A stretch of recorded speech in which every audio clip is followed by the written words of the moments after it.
Hello बच्चों, कैसे हो आप सभी। उम्मीद है आप सभी अच्छे होंगे, बढ़िया होंगे और अच्छे से पढ़ाई कर रहे होंगे। तो भाई ये एक्सरसाइज है, लास्ट वाली एक्सरसाइज सेकंड चैप्टर की, जिसको हम स्टार्ट करने वाले हैं।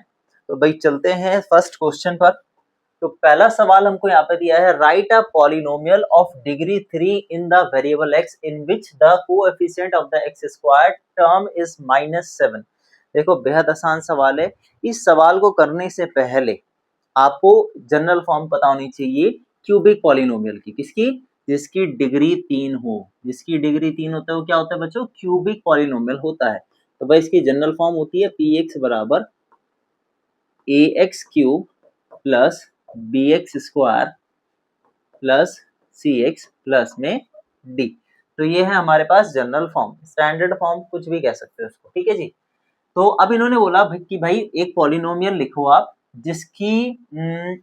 जिसकी डिग्री कितनी हो वेरिएबल की? 3 हो। ठीक है, कोई दिक्कत नहीं। तो हमने लिखा है यहाँ पे px बराबर, यहाँ पे x क्यूब लिख दिया। चाहो आप a की b की c की वैल्यू यहाँ पर कुछ भी ले सकते हो, लेकिन इन्होंने यहाँ पे बोला है कि x स्क्वायर के साथ जो कोएफिशिएंट होना चाहिए माइनस का 7 होना चाहिए।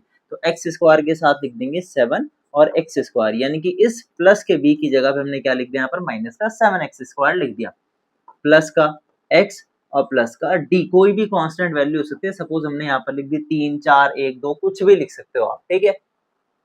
फिर इन्होंने क्या बोला भाई, a b, देखो b का तो काम चल गया, a c आप अपनी मर्जी से ले सकते हो, कुछ भी ले लो, चाहे ना भी लो तब भी काम चल जाएगा। आपकी इच्छा है, चाहे यहाँ पे 2 लिख दो, 3 लिख दो, 4 लिख दो, कुछ भी लिख दो। नहीं भी लिखोगे तभी काम। लो हमने 4 लिख दिया। यहाँ पे कुछ लिखना चाहते हो, यहाँ 2 लिख दो। तो भाई ये हमारे पास क्या बन गया है? ये हमारे पास एक वो पॉलिनोमियल बन गया जिसकी डिग्री 3 है in the variable x in which the coefficient of x square term is -7। x square के साथ लिख दिया माइनस। ऐसे आप कई सारे पॉलिनोमियल बना सकते हो। बात समझ आई? तो इसका ले सकते हो आप यहाँ पर स्क्रीन शॉट। अब समझते हैं बच्चों क्वेश्चन नंबर सेकंड को। तो क्वेश्चन नंबर सेकंड में दिया है, find the values of the following polynomials at the indicated values of the variable.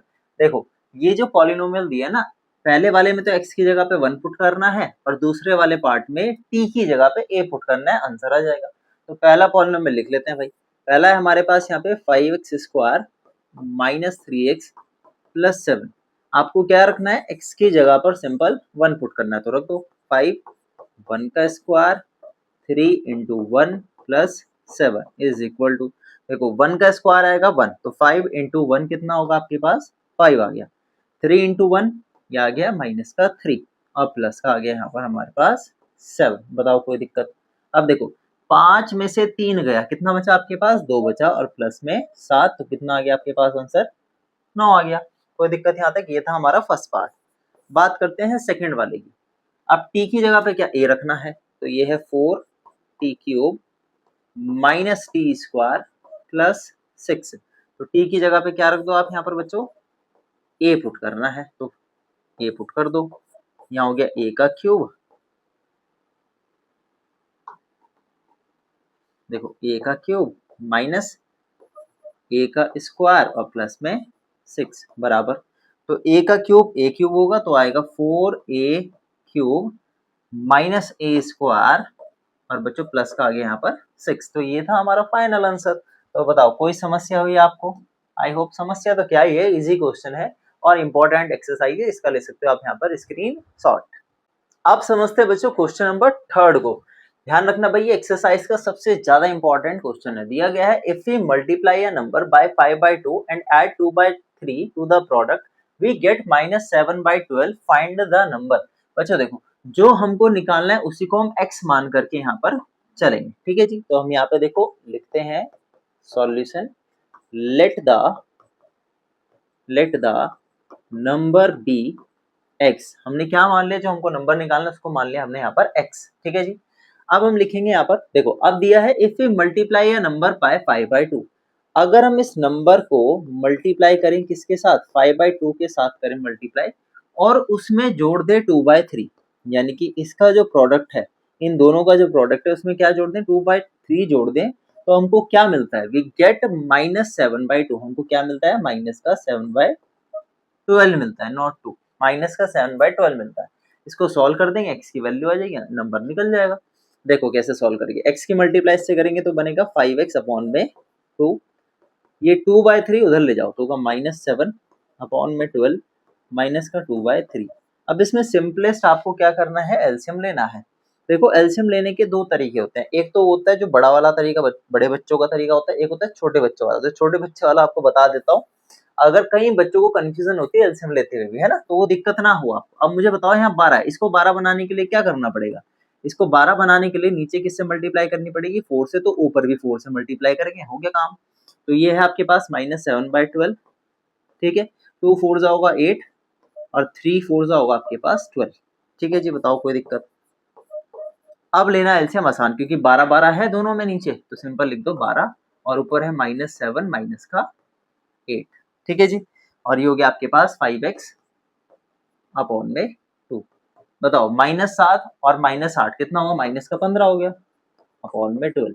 अब ये 2 इधर डिवाइड में उधर जाके जाएगा यहाँ पर क्या, मल्टीप्लाई में। ये 5 इधर मल्टीप्लाई में x के साथ नीचे आएगा डिवाइड में। बताओ कोई दिक्कत यहाँ तक, ये सिंपल बचा x, इसको सॉल्व कर दो, आंसर आ गया। 2 से कटेगा 6 टाइम पर, इससे कटेगा 3 टाइम पर, इससे कटेगा 2 टाइम पर, तो सिंपल हो गया आपके पास, माइनस का क्या आ गया 1/2 आ गया। और अपने हिसाब से भी सॉल्व करके आप एक बार देख सकते हो, ठीक है, आपको जैसा भी समझ आ रहा है कट्टा पिट्टी करने में, वो उस हिसाब से आप सॉल्व कर लो। तो x की जो वैल्यू वो कितनी आ गई, माइनस की 1/2, तो हमारा जो नंबर था वो कितना आ गया, माइनस का 1/2। इसका आप ले सकते हैं यहाँ पर स्क्रीन शॉट। अब समझते हैं बच्चों क्वेश्चन नंबर 4 को, वेरी मोस्ट इंपॉर्टेंट क्वेश्चन है भाई, बहुत ज्यादा इंपॉर्टेंट, लगा लो इस पे 10 स्टार, ठीक है। चलिए समझते हैं, देखो सवाल को आप पढ़ लो, मैं बता देता हूँ सवाल में क्या दिया है। सवाल में 2 नंबर की बात करिए, पहला नंबर दूसरा नंबर। अब इन्होंने क्या बोला, सपोज जो 2 नंबर हैं, एक फर्स्ट नंबर एक सेकंड नंबर है, वो नंबर आपको फाइंड करने हैं। कैसे फाइंड करने हैं, ध्यान से स्टेप बाय स्टेप देखना, क्वेश्चन को पढ़ लो ध्यान से, मैं बता देता हूँ क्या है कहानी सवाल। देखो 2 नंबर है, तो हम लेट करते हैं पहला नंबर, इसको हमने x मान लिया। तो इन्होंने एक बात बोली है यहाँ पे कि जो दूसरा नंबर है ना बच्चों, दूसरा नंबर जो है वो पहले वाले नंबर का 5 गुना है।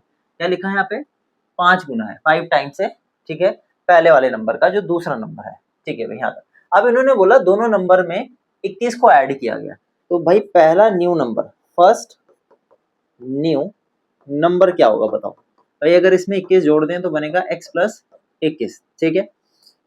और दूसरा न्यू नंबर क्या बनेगा, सेकंड न्यू नंबर। भाई अगर हम दूसरे वाले में 5x में 21 जोड़ दें तो बनेगा 5x प्लस 21, कोई दिक्कत। अब इन्होंने सवाल बोला कि one of the new numbers becomes twice the other new number. ध्यान देना भाई, ये पहला है और ये दूसरा है, ये पहला है और ये दूसरा है। तो अब ये वाला जो नंबर है ना दूसरे, ध्यान देना, को लिखोगे according to the question.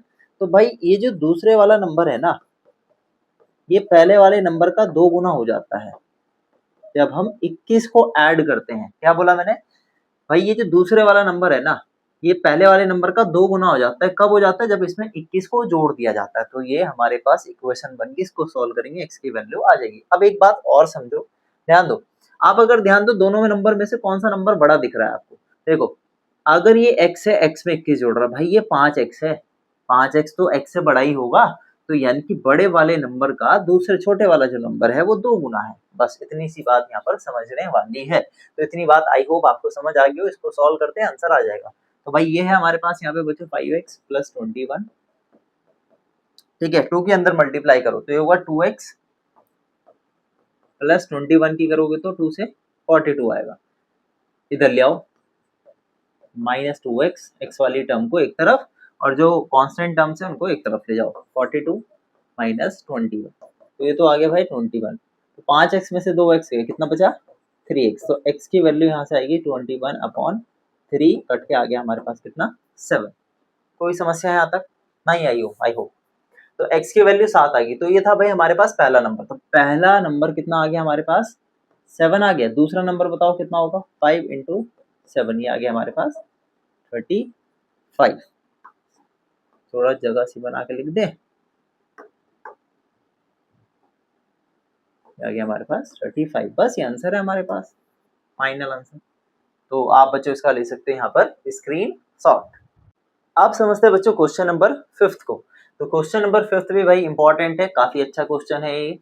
Exam में टीचर 2 नंबर में दे सकता है, क्योंकि 2 पार्ट है, 3 में भी दे सकता है। लिखा है express this as a linear pattern. ठीक है जी, चलिए समझते हैं सवाल को।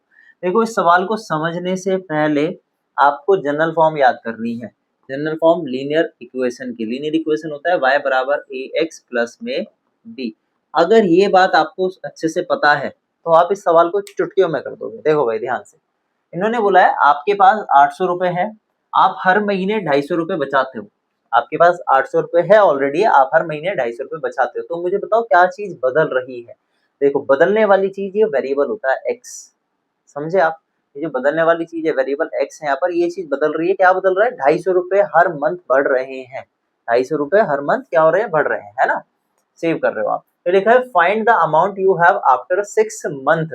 भाई 6 महीने बाद और या फिर 2 साल बाद आपके पास कितना अमाउंट यहाँ पर होगा, ये आपको यहाँ पर बताना है। देखो अब ध्यान से, तो सपोज करते हैं, हम लिख लेते हैं लेट ए मान लेते हैं यहाँ पर अमाउंट।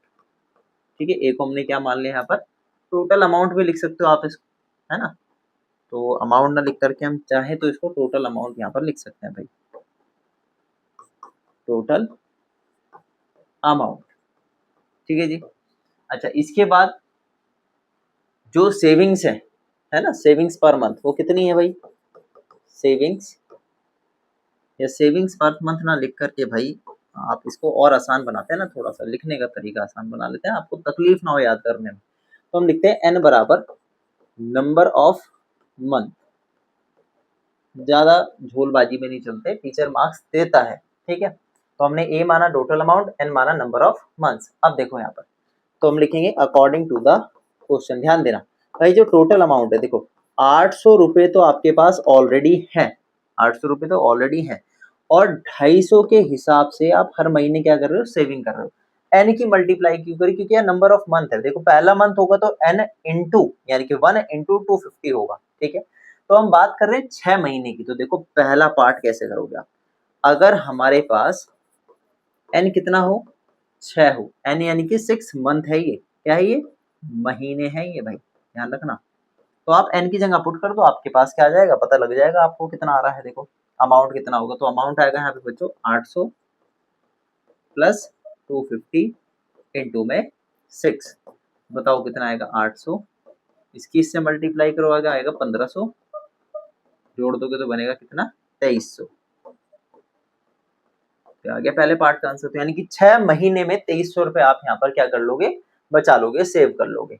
अब दूसरी बात करते हैं हम यहाँ पर किसकी, अगर आपके पास जो नंबर ऑफ मंथ है एन जो है वो कितना हो जाए, 2 साल हो जाए। 2 साल का मतलब समझते हो, यहाँ पे महीनों की बात हो रही है। वैसे 2 साल को आप महीनों में जब कन्वर्ट करोगे तो आएगा 24 महीने। ठीक है जी, कितना आ गया, 24 मंथ्स आ गया आपके पास। ठीक है यहाँ तक। तो बस अब आपको पता है अमाउंट कैसे निकालोगे, 800 तो थे ही, प्लस कितना है आपके पास 250 इंटू में 24, मल्टीप्लाई करोगे आप तो देखते हैं कितना आता है। ये मल्टीप्लाई करके आएगा लगभग मेरे ख्याल से 6000। 6000 में जब आप 800 जोड़ोगे तो बनेगा 6800।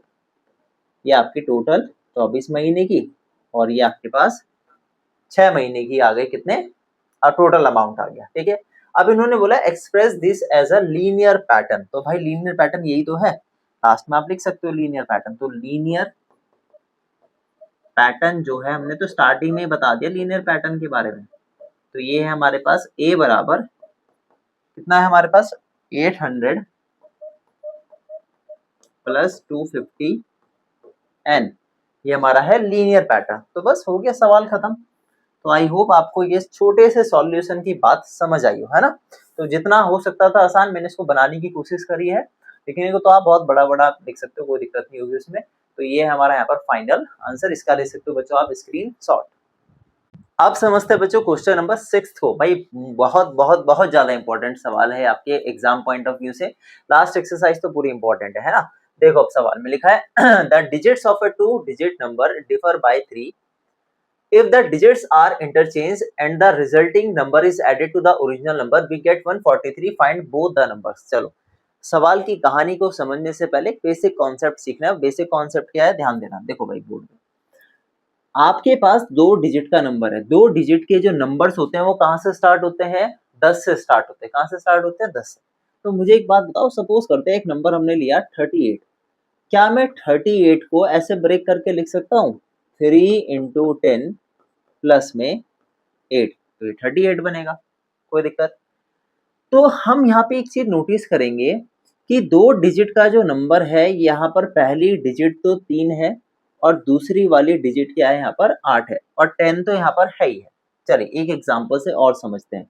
सपोज करते हैं हमने एक नंबर लिया 56, 56 को हमने तोड़ा, तो 56 को क्या मैं ऐसे लिख सकता हूँ 5 इंटू 10 प्लस में 6। क्या लिखा मैंने 5 इंटू 10 प्लस में 6। तो आप एक चीज कॉमन यहाँ पे नोटिस करोगे, देखो ये जो नंबर लिखा है ये यूनिट प्लेस पे है, किस पे है ये यूनिट प्लेस पर है, और ये जो नंबर लिखा है ये टेंस प्लेस पर है।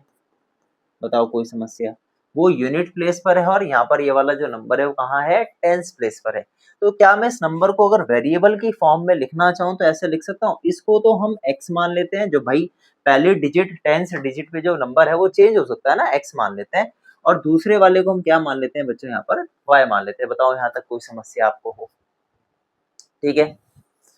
अच्छा तो क्या ये नंबर ऐसे नहीं हो जाएगा 10x प्लस y की फॉर्म में, क्या हो जाएगा नंबर 10x प्लस y की फॉर्म में लिख सकता है। सेम यहाँ पे अगर मैं पहले नंबर को x दूसरे नंबर को y मान लूं तो ये नंबर भी कुछ बनेगा, कुछ किस तरीके से 10x प्लस y की फॉर्म का बनेगा। तो कहने का सिंपल सा मतलब ये है कि 2 डिजिट का नंबर किस फॉर्म में लिखा जाता है, वो लिखा जाता है बच्चों 10x प्लस y की फॉर्म में। किस फॉर्म में लिखा जाता है 10x प्लस y की फॉर्म में लिखा जाता है। आई होप आपको ये कॉन्सेप्ट समझ आया हो, इस पे ही ये पूरा का पूरा सवाल बेस्ड है, ठीक है बच्चों। तो जरा स्टार्ट करते हैं सवाल को। तो इन्होंने ये बोला है भाई कि हमको सबसे पहले क्या मानना पड़ेगा 2 डिजिट का नंबर मानना पड़ेगा, तो उसके लिए टेंस डिजिट का नंबर और यूनिट डिजिट का जो नंबर है वो लिखना पड़ेगा। देखो मान के चलना पड़ेगा, तो लिखेंगे लेट द टेंस डिजिट, हमने क्या मान ली x मान ली, ठीक है।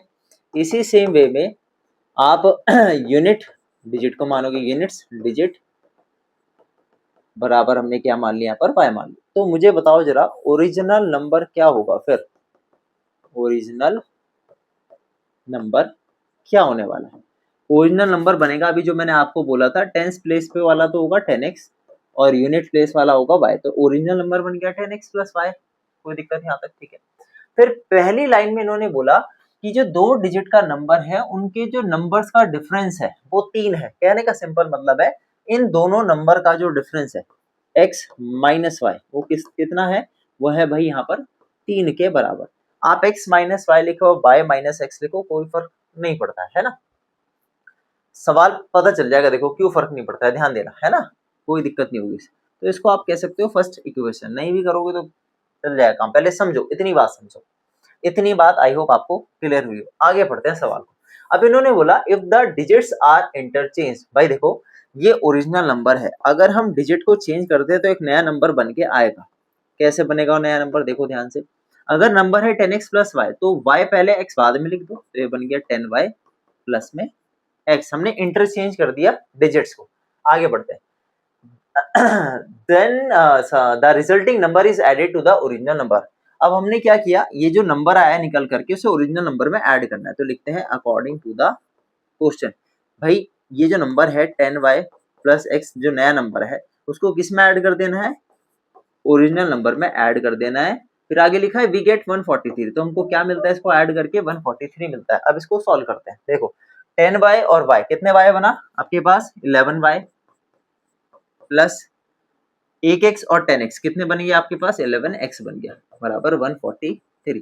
दोनों में से 11 कॉमन आएगा, अंदर बचेगा y प्लस एक्स बराबर 143, 11 को उधर भेज दो, y प्लस एक्स बराबर 143 अपॉन में 11, तो ये कटेगा यहाँ पर 13 से, किससे कटेगा 13 से कटेगा। तो यहाँ पर देखो बच्चों x प्लस वाई बराबर कितना आ गया 13 आ गया, कोई दिक्कत। अब हम क्या करेंगे यहाँ पर ये वाली इक्वेशन और इस वाली इक्वेशन को, जो दूसरी इक्वेशन आई यहाँ से x की वैल्यू निकाल लेते हैं। देखो x की वैल्यू कितनी आएगी, y उधर भेजो तो होगा 3 प्लस वाई, वाई इधर माइनस का उधर आके प्लस का y हो गया। तो हम ऐसा लिख सकते हैं यहाँ पर,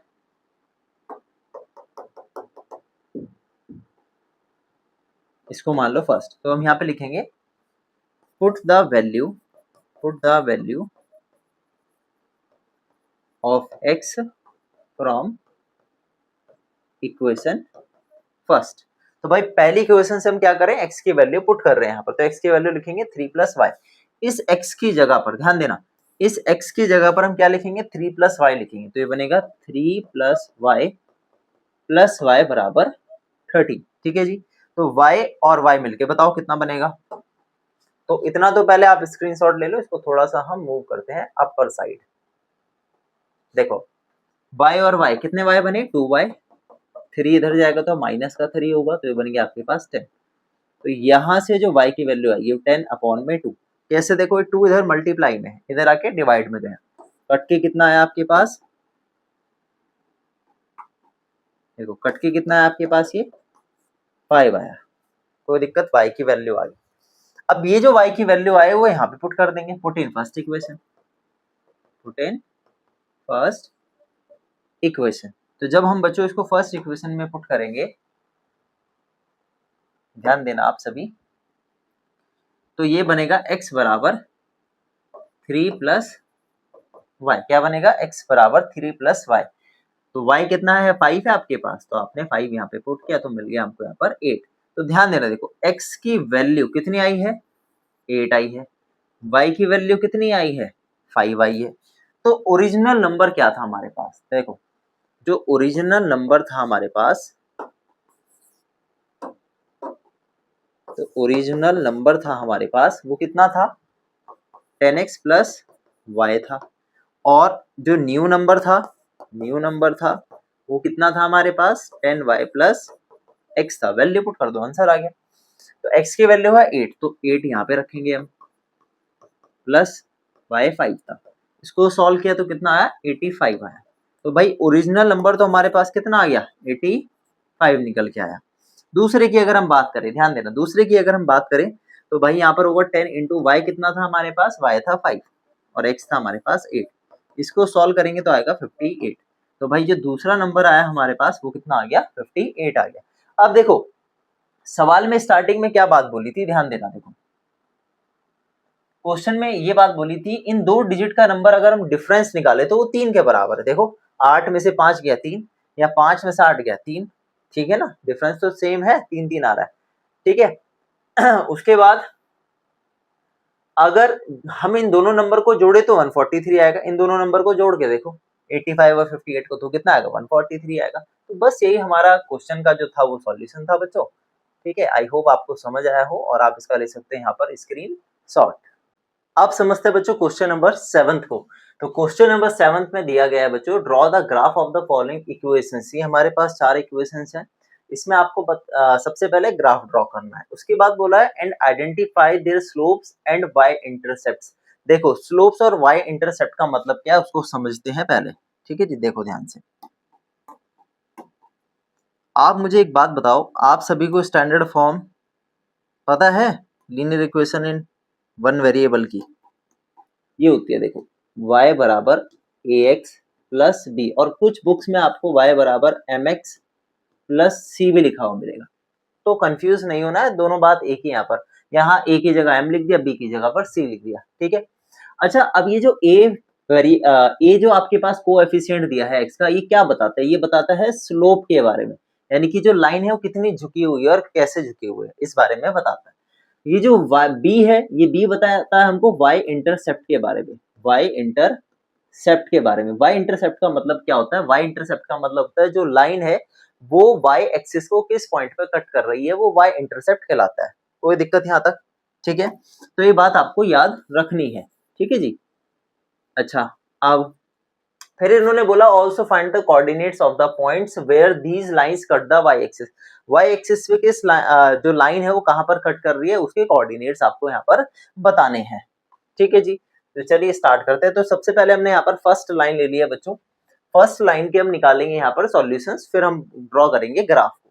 तो पहला है हमारे पास y बराबर -3x + 4। तो बताओ आपकी इच्छा है, आप x की जगह पे कुछ भी पुट कर सकते हो। तो हम यहाँ पे क्या पुट करने वाले हैं, x की जगह पर सबसे पहले हम यहाँ पे पुट करने वाले हैं बच्चों 0।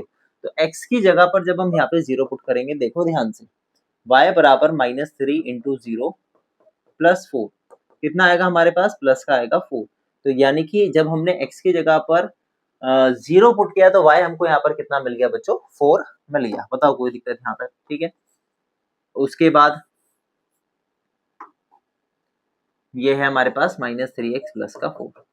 अब बताओ क्या पुट करना चाहोगे, 2 पुट करें यहाँ पर, तो x की जगह पे हम यहाँ पे 2 पुट करते हैं। आप यहाँ पे 1 2 3 -1 -2 -3 कुछ भी पुट कर सकते हो, कोई दिक्कत नहीं होगी। तो आएगा -6 प्लस का 4, कितना आया बताओ, माइनस का 2 आया। कोई दिक्कत यहाँ तक बताओ बच्चों। तो ये थे हमारे फर्स्ट उसके सॉल्यूशन, हमने फर्स्ट जो इक्वेशन थी उसके सॉल्यूशन फाइंड कर दिए। अब बात करते हैं दूसरे की, बाद में ग्राफ को ड्रॉ करेंगे, पहले हम सॉल्यूशंस को यहाँ पर लिख लेते हैं। ग्राफ तो ड्रॉ करना आसान चीज है।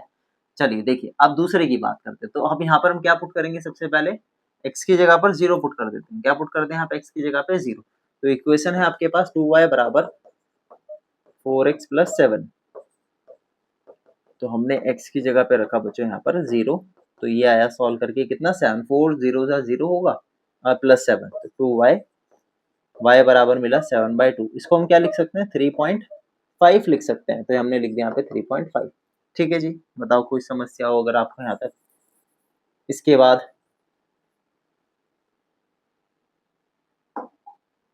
अब हम यहाँ पे ले लेते हैं सपोज 1, जैसे हमने यहाँ पे पहले 2 लिया था, 1 ले लेते हैं। आप 2 भी ले सकते हो, कोई दिक्कत नहीं होगी, है ना। तो देखो आगे, अब अगर हम यहाँ पे 1 रखें, 2y बराबर 4x, 4x की जगह पे क्या पुट कर रहे हैं हम यहाँ पर, देखो 1 पुट कर रहे हैं x की जगह पर, 1 प्लस 7। तो 4 प्लस 7 कितना आएगा आपके पास यहाँ पर, 11 आएगा। तो y की वैल्यू आएगी 11/2, कट के कितना आ गया हमारे पास, 5.5 आ गया, 5.5। बताओ यहाँ तक कोई समस्या हो तो, अगर और समस्या है तो कमेंट बॉक्स में कमेंट कर देना, है ना। मैं आपको बता दूंगा कहाँ आपको दिक्कत आई है, एकदम से झट देसी, है ना, छट देसी फटाफट। चले देखो, फिर है 5y बराबर 6x माइनस 10। क्या है, 5y बराबर 6x माइनस 10। तो सबसे पहले तो हम यहाँ पे 0 पुट करते हैं। देखो 0 पुट करेंगे तो कितना आएगा, 6 इंटू 0 माइनस 10, क्या है -10। तो y की वैल्यू आएगी -10 अपॉन में 5, कितना आ गया, माइनस का 2। यहाँ पे आ गया y की वैल्यू माइनस का 2। बताओ कोई समस्या यहाँ तक। अब बताओ क्या पुट करें, अगर हम यहाँ पर 1 पुट करते हैं तो वैल्यू फ्रैक्शन में आएगी, तो हम क्या करते हैं, यहाँ पर 5 पुट कर देते हैं। देखना 5 क्यों पुट किया है। अब मुझे एक बात बताओ, अगर मैं यहाँ पर 5 पुट करूं x की जगह पर, तो मिलेगा हमको 6 5 30, ठीक है। तो ये हो जाएगा हमारे पास 20। तो y की वैल्यू यहाँ से कितनी आएगी, 20/5, यानी कि कट के आ गया हमारे पास 4। अब आप मुझे एक बात बताओ, अगर मैं यहाँ पर 1 रखता, तो 1 रखने पर क्या होता है, 6 इंटू 1 -4 होता है, और -4/5 डिवाइड करने में थोड़ी सी तकलीफ होती। और दिक्कत कहाँ आती है मैं बताऊँ, दिक्कत आती है प्लॉटिंग में। जब हम प्लॉट करते हैं ना पॉइंट्स को, तो वहां थोड़ी सी दिक्कत आ जाती है, और कोई दिक्कत नहीं होती है। ठीक है जी, आई होप आपको ये बात यहाँ तक क्लियर हुई हो। ठीक है, अगले पॉइंट पे चलते हैं, अगले वाले पे।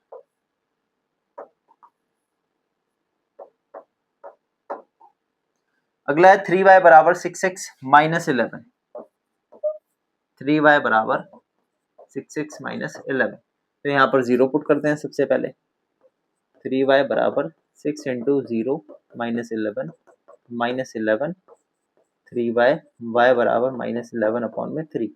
चलो डिवाइड करके देख लेते हैं। ये तो आ ही गया खतरनाक सा नंबर, 3 3 जाओगे आपके पास 9, माइनस करोगे 2, पॉइंट लगाओगे 0, 3 6 जाएगा 18, फिर वापस माइनस करोगे 2 आएगा, वही चीज आ गई 3.6। तो नियरली अबाउट कितना होगा, -3.6, -3.6 होगा। ठीक है, अगला देखते हैं वैल्यू पुट करके।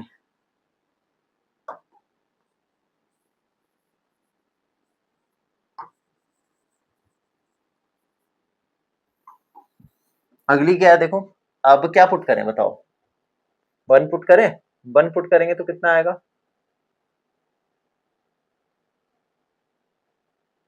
2 पुट करते हैं, 3 करेंगे तो आएगा 7। चलो बताओ कितना पुट करें, आप ही बताओ बालू।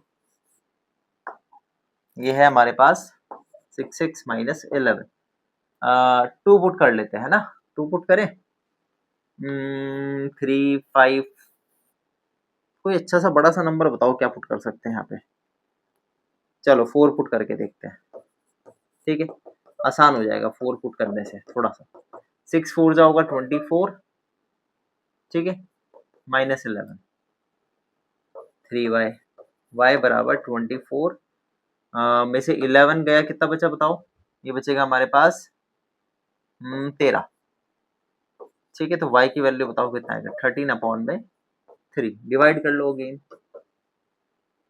3 से, कितना होगा? 3 4 जा 12, ठीक है, 1 पॉइंट लगाओगे 0 बढ़ेगा, 3 3 जा 9, फिर 1 4.3, तो आ गया 4.3। तो अगर हमने यहाँ पे 4 रखा तो कितना मिला? 4.3 हमको यहाँ पर ये वैल्यू मिल गई, ठीक है। यहाँ तक कोई समस्या नहीं। चलो अब इसको हम करेंगे ग्राफ पे प्लॉट, सभी अलग अलग लाइंस को यहाँ पे हम प्लॉट करने वाले हैं। यहाँ दिक्कत होती है प्लॉटिंग के टाइम पे, बच्चों के पास ग्राफ होता है तो ग्राफ में थोड़ी सी दिक्कत तो होती है बच्चों। देखो ग्राफ पेपर पे, आई होप आपको ये विजिबल हो रहा हो, है ना। अब मैं ग्राफ पेपर से करने की कोशिश कर रहा था, लेकिन क्या करें, थोड़ा सा तो दिक्कत होती है। पैनल पे दिक्कत होती है, ग्राफ पेपर पे दिक्कत नहीं होती है। देखो पहला पॉइंट है 0,4, 0,4 कहाँ है? 0 ये रहा, 4 ये रहा, तो 0,4 ये रहा, ठीक है। अगला है 2, -2, 2 ये रहा और -2 ये रहा, कहीं नीचे इधर। तो अगर हम यहाँ पे लाइन ड्रॉ करें तो सीधी लाइन खींचेगी कुछ इस तरीके से, दिखाऊं? ऐसे जाएगी लाइन। अब ये लाइन सीधी सीधी सीधी सीधी सीधी नहीं खींच रही है, कुछ इस तरीके से लाइन जा रही होगी, दिखाई दे रही है? पहले बताओ भाई, आड़ी टेढ़ी सी जा रही है। अब उससे खींचेंगे स्केल से तो आपको पता है ये हाथों से बनाया गया है मैनुअली, तो नहीं खींचेगी सीधी लाइन, है ना। सीधी लाइन नहीं जाएगी, आड़ी टेढ़ी लगेगी पॉइंट पे, एग्जैक्ट पॉइंट पे से नहीं जाएगी। चलो कोई नहीं, अगली खींचते हैं लाइन। तो ये पहला आपके पास हो गया, पहला केस, ठीक है। कोशिश कर रहे हैं, देखते हैं। अगला है 0 और 3.5। पहला तो 0 है, 3.5 कहाँ पर होगा बच्चों? 3.5 ये रहा, है ना।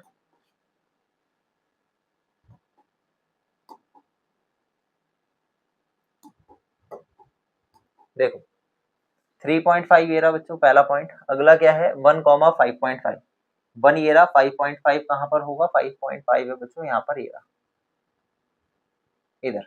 तो लाइन कुछ इस तरीके से जाएगी, इस तरीके से। ये हो गई हमारी दूसरी लाइन, ठीक है। अगला देखो, अगला है हमारे पास यहाँ पर 0,-2। अब हम तीसरे पॉइंट, देखो पहला 2 केस तो हो गए, निपट गए। अब तीसरे केस की हम अगर बात करें तो तीसरे केस में हमारे पास यहाँ पर 0,-2, ये तो 0 है, -2 ये रहा, पहला पॉइंट मिल गया। अगला है 5,4, 5 ये रहा और 4 बच्चों ऊपर y पे कितना है? 5,4 कहीं यहाँ पर जाके होगा। तो ये पॉइंट कुछ इस तरीके से मीट करेंगे, ठीक है जी। तो ये आ गई हमारी तीसरी लाइन। अब हम बात करते हैं चौथे की। चौथा है हमारे पास 0,-3.6, 0 तो ये रहा, -3.6 कहाँ हुआ? 0 ये रहा, -3.6 होगा इस तरफ कहीं, यहाँ पर। चलो इसके लिए कलर अलग ले लें,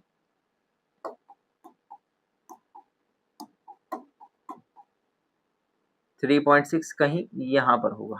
अगला पॉइंट है 4,4.3, 4 ये रहा, 4.3 बच्चों कहीं ऊपर की तरफ होगा, 4.3 समथिंग यहाँ होगा।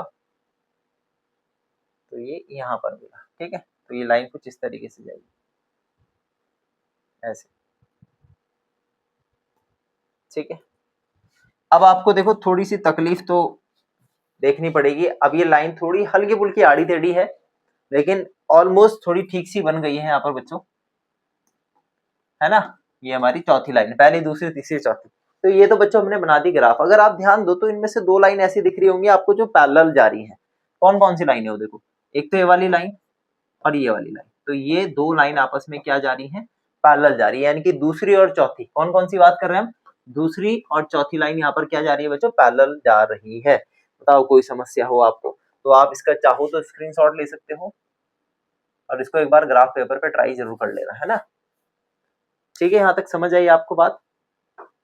चलिए अब देखो, अब जो सवाल में आगे बात पूछी गई थी, आपको स्लोप बताना था, पहला दूसरा तीसरा सब केस में। अब देखो हम यहीं पे सॉल्व करते हैं इसको।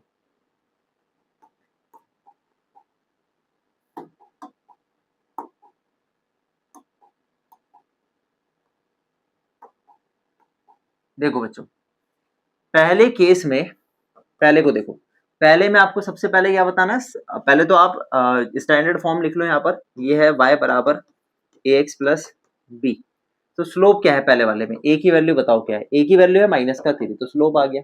इसके बाद आपको y इंटरसेप्ट यानी कि यहाँ पर b की वैल्यू बतानी है, y इंटरसेप्ट कितना है, +4 है। पहला केस कंप्लीट। दूसरे की बात करते हैं। अब मुझे बताओ यहाँ पे स्लोप क्या है, स्लोप होता है x के साथ वाली वैल्यू, x के साथ वाली वैल्यू यहाँ पर क्या है बताओ। अच्छा, इस स्टैंडर्ड फॉर्म में एक चीज नोटिस करने वाली बात क्या है, नोटिस करने वाली बात ये कि यहाँ पे जो y है ना, y ये अकेला है, y के साथ कोई वैल्यू नहीं है, तो ये 2 इधर मल्टीप्लाई में उधर डिवाइड में भेजना पड़ेगा। ठीक है, देखो तो इसको लिखोगे आप y बराबर, ये हो जाएगा हमारे पास 4/2x प्लस 7/2। अब ये 2 इधर है, दोनों के नीचे जाएगा। ठीक है, तो अब बताओ a और b की वैल्यू कितनी होगी। तो भाई a की वैल्यू यहाँ से आएगी 4/2, कट के कितना आएगा, 4/2 कट के आएगा यहाँ पर 2, तो यहाँ पर a की वैल्यू आ गई 2 और b की वैल्यू आ गई हमारे पास 7/2। खत्म कहानी। तीसरे उस पे चलते हैं, तीसरे में भी सेम काम करना पड़ेगा भाई। काम क्या करना है, y को अकेला करना पड़ेगा, तो इधर ले जाओ इसको डिवाइड में, तो ये हो गया हमारे पास 6/5 x माइनस 5 नीचे जाएगा 10/5, तो हो गया 6/5 x माइनस का 2, क्योंकि इससे कट के 2 आ जाएगा। कोई दिक्कत यहाँ तक। अब आप मुझे बताओ यहाँ पर a और b की वैल्यू क्या होगी। ध्यान देना भाई, यहाँ पर a की जो वैल्यू है बच्चों, a तो x के साथ वाला यानी कि 6/5 और b की वैल्यू होगी -2। हो गया, a है आपका यहाँ पर स्लोप और b है आपका यहाँ पर y इंटरसेप्ट। अब तीसरे की बात करते हैं, 3y बराबर 6x माइनस 11 में सेम काम आपको यहाँ पर करना है।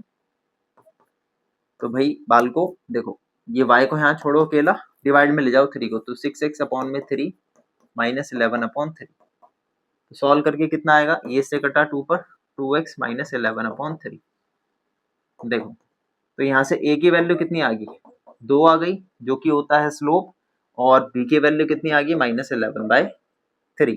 तो ये गया हमारे पास y इंटरसेप्ट। तो ये था दूसरे पार्ट का आंसर, यानी कि इस वाले पार्ट की हम बात कर रहे हैं। पहले तो ग्राफ बनाना था, दूसरे में स्लोप और y इंटरसेप्ट होता था।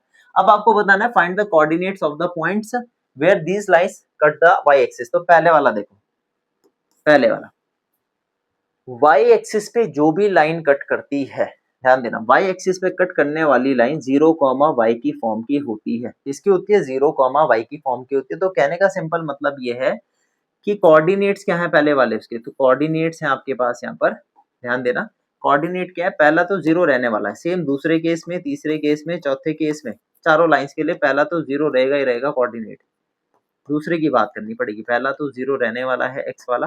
बात करते हैं दूसरे वाले की। दूसरा क्या होता है, ये जो y इंटरसेप्ट होता है ना, y को ही तो कट कर रहा है। आप देखो ना ग्राफ में, देखो y को यहाँ पे कट कर रहा है, पॉइंट यहाँ पे कट कर रहा है, यहाँ पे कट कर रहा है। तो ये जो आपकी कितनी लाइन है, 1 2 3 4, ये चारों लाइन इस y एक्सिस पे कट कर रही है, दिख रही है आपको। देखो यहाँ पर दिख रही है ना, 1 2 3 और 4, 4 पॉइंट पे अलग अलग कट कर रही है। इसी को y इंटरसेप्ट बोला जाता है, और यही इसका आंसर है कोऑर्डिनेट में। देखो ध्यान से, पहला है 4, तो आपने लिखा यहाँ पर क्या,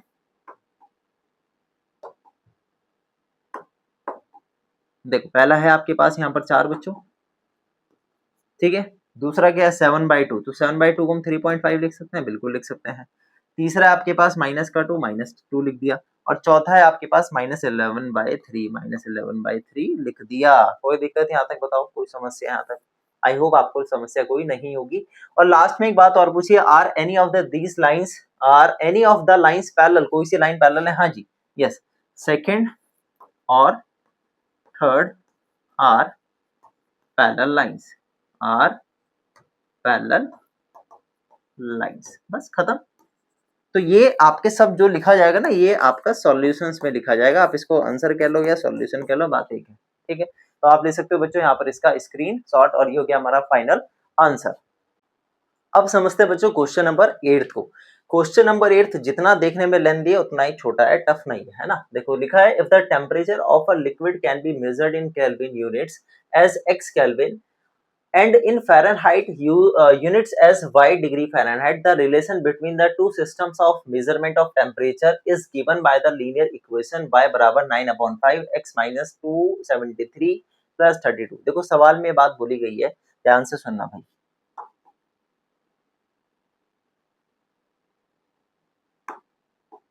देखो सवाल में सिंपल सिंपल ये दे दिया है आपको कि जो टेम्परेचर है ना इन केल्विन वो आपको x के टर्म्स में दे दिया है, यानी कि टेम्परेचर जो भी होगा केल्विन में वो x होगा, ठीक है। फिर जो टेम्परेचर दिया है आपको फ़ारेनहाइट में,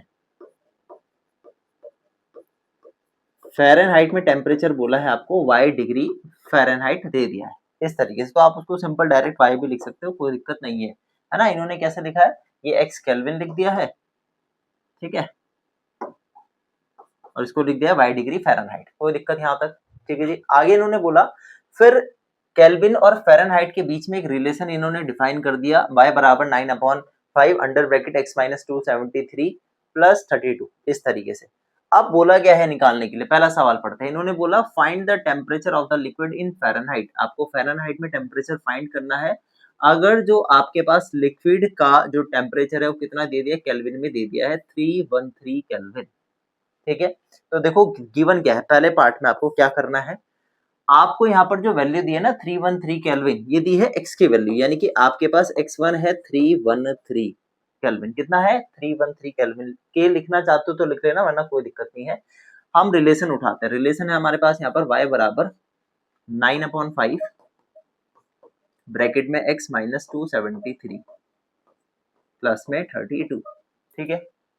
अब हम यहाँ पर वैल्यू को पुट करेंगे, देखो 9/5 x की वैल्यू कितनी दी है यहाँ पर 313, तो रख देते हैं 313 माइनस 273 प्लस में 32, ठीक है बच्चों। यहाँ तक 9/5 माइनस करो, जब आप इसको माइनस करोगे तो बताओ कितना आएगा, 313 में से 273 जब आप माइनस करोगे तो यहाँ पर निकल के आएगा, 3 में से 3 गया 1 माइनस हो गया वो, ठीक है। उसके बाद 11 में से 7 गया 4, तो ये आपके पास यहाँ पर 40 आ गया, कितना आ गया 40 प्लस 32, 5 से कटेगा 8 पर, और 9 8 जा कितना होता है 72 होता है प्लस 32, ऐड करो कितना आएगा, ये आएगा 2 और 2 4, और ये आपके पास आ गया 10, तो ये आ गया 104। तो यानी कि यहाँ पर आपके पास बच्चों y की जो वैल्यू आई वो कितनी आ गई, y बराबर 104 आपके पास डिग्री फ़ारेनहाइट, ठीक है। तो ये था पहले पार्ट का आंसर। तो सिंपली यहाँ पर दिया था x की वैल्यू 313 केल्विन में आपको दे रखी थी, वैल्यू पुट करना था, आंसर आपके पास यहाँ पर निकल के आ गया। ये था बच्चा पहला पार्ट। अब हम दूसरे की बात करते हैं। अब दूसरे में पहले x दिया था, इस बार y दे दिया, तो दूसरे में क्या दिया है, यहाँ पर आपको y की वैल्यू दी है, देखो ध्यान से। अब हमारे पास y कितना दे दिया है 158 डिग्री फ़ारेनहाइट दे दिया है, तो आपको फाइंड क्या करना है, केल्विन में टेम्परेचर निकालना है, मतलब अब x की वैल्यू निकालनी है। तो रिलेशन आपको दिया गया था y बराबर 9/5 अंडर ब्रैकेट में x माइनस 273 प्लस में 32, तो वैल्यू पुट करते हैं सिंपल यहाँ पर। तो y की जगह क्या रखोगे आप 158 रखोगे, बराबर 9/5 ब्रैकेट में है आपके पास x माइनस 273 प्लस में 32, क्रॉस मल्ट आप देखो पहले 32 इधर लेके आओगे तो होगा 158 minus 32 is equal to 9/5 x minus 273। देखो यहाँ तक बात समझ आई कि नहीं आई, पहले वाले का स्क्रीनशॉट आप यहाँ पर ले सकते हो, तो पहले का पहला स्क्रीनशॉट ले लो आप यहाँ पर। चलिए अब हम सेकंड पार्ट की बात करते हैं, ध्यान देना। 32 माइनस करो 158 में से, 8 में से 2 गया 6 बचा, ठीक है, 5 में से गया 2, ये आ गया 126। अब देखो 5 इधर डिवाइड में इधर आके मल्टीप्लाई में जाएगा, और ये इधर मल्टीप्लाई में नीचे आके डिवाइड में जाएगा, is equal to x minus 273 as it is रहेगा। यहाँ पर 9 से कटेगा 14 पर, 14 5 जा होता है हमारे पास 70 is equal to x minus 273, 273 इधर ले आओ तो 70 plus 273 is equal to x। बताओ कोई दिक्कत यहाँ तक, तो अब दोनों को जोड़ दो, आंसर आ गया। तो भाई ये 3 इसमें जोड़ेगा 3 आया, 7 ऐसी रहेगा, और आपके पास 7 7 14 हो गया ना, 7 7 14 का 4, और एक आपके पास 3। तो आपके पास बच्चों x की वैल्यू कितनी आ गई 343 आ गई यहाँ पर, तो यानी कि x कितना आ गया 343 केल्विन। तो यहाँ पे x की वैल्यू निकल गई, यानी कि टेम्परेचर केल्विन में भी निकल गया, और आपके पास यहाँ पे y की वैल्यू पहले पार्ट में यानी कि टेम्परेचर आपके पास फ़ारेनहाइट में भी यहाँ पर निकल गया बच्चों, ठीक है। तो आप ले सकते हो इसका यहाँ पर स्क्रीन शॉट, दोनों पार्ट हो गए हमारे कंप्लीट, ठीक है, ओके।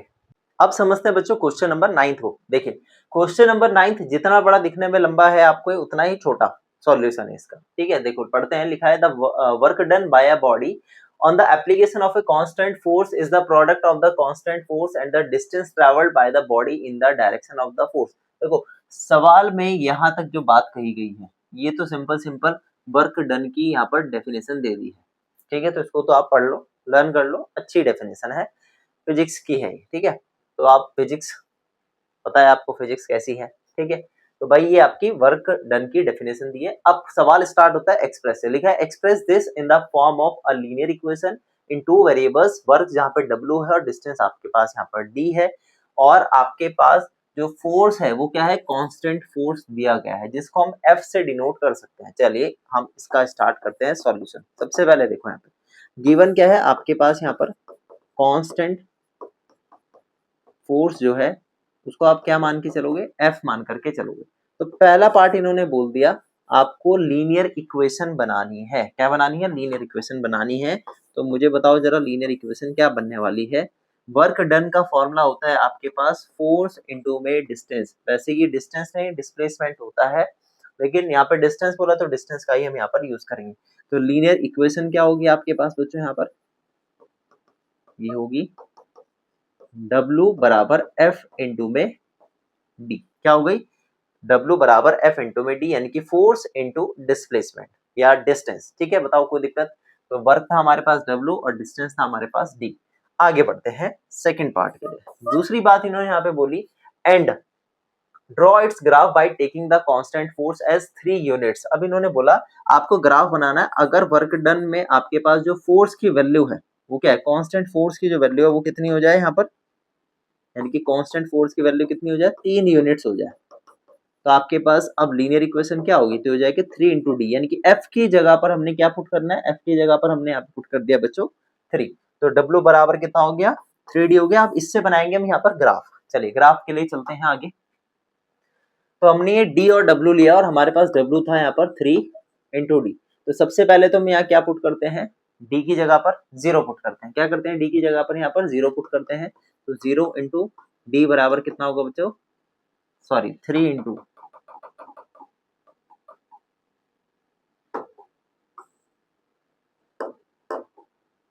ये होगा 3 इंटू 0 बराबर में 0, तो 0 आ गया। अब बताओ क्या पुट करें, 1 पुट करें। तो यहाँ पर अगर हम डी की जगह पर क्या पुट करें, 1 पुट करेंगे तो कितना आएगा, 3 आ जाएगा। तो हमारे पास दो सॉल्यूशन निकल करके आ गए हैं। अब हम इसको करेंगे यहाँ पर बच्चों प्लॉट। देखो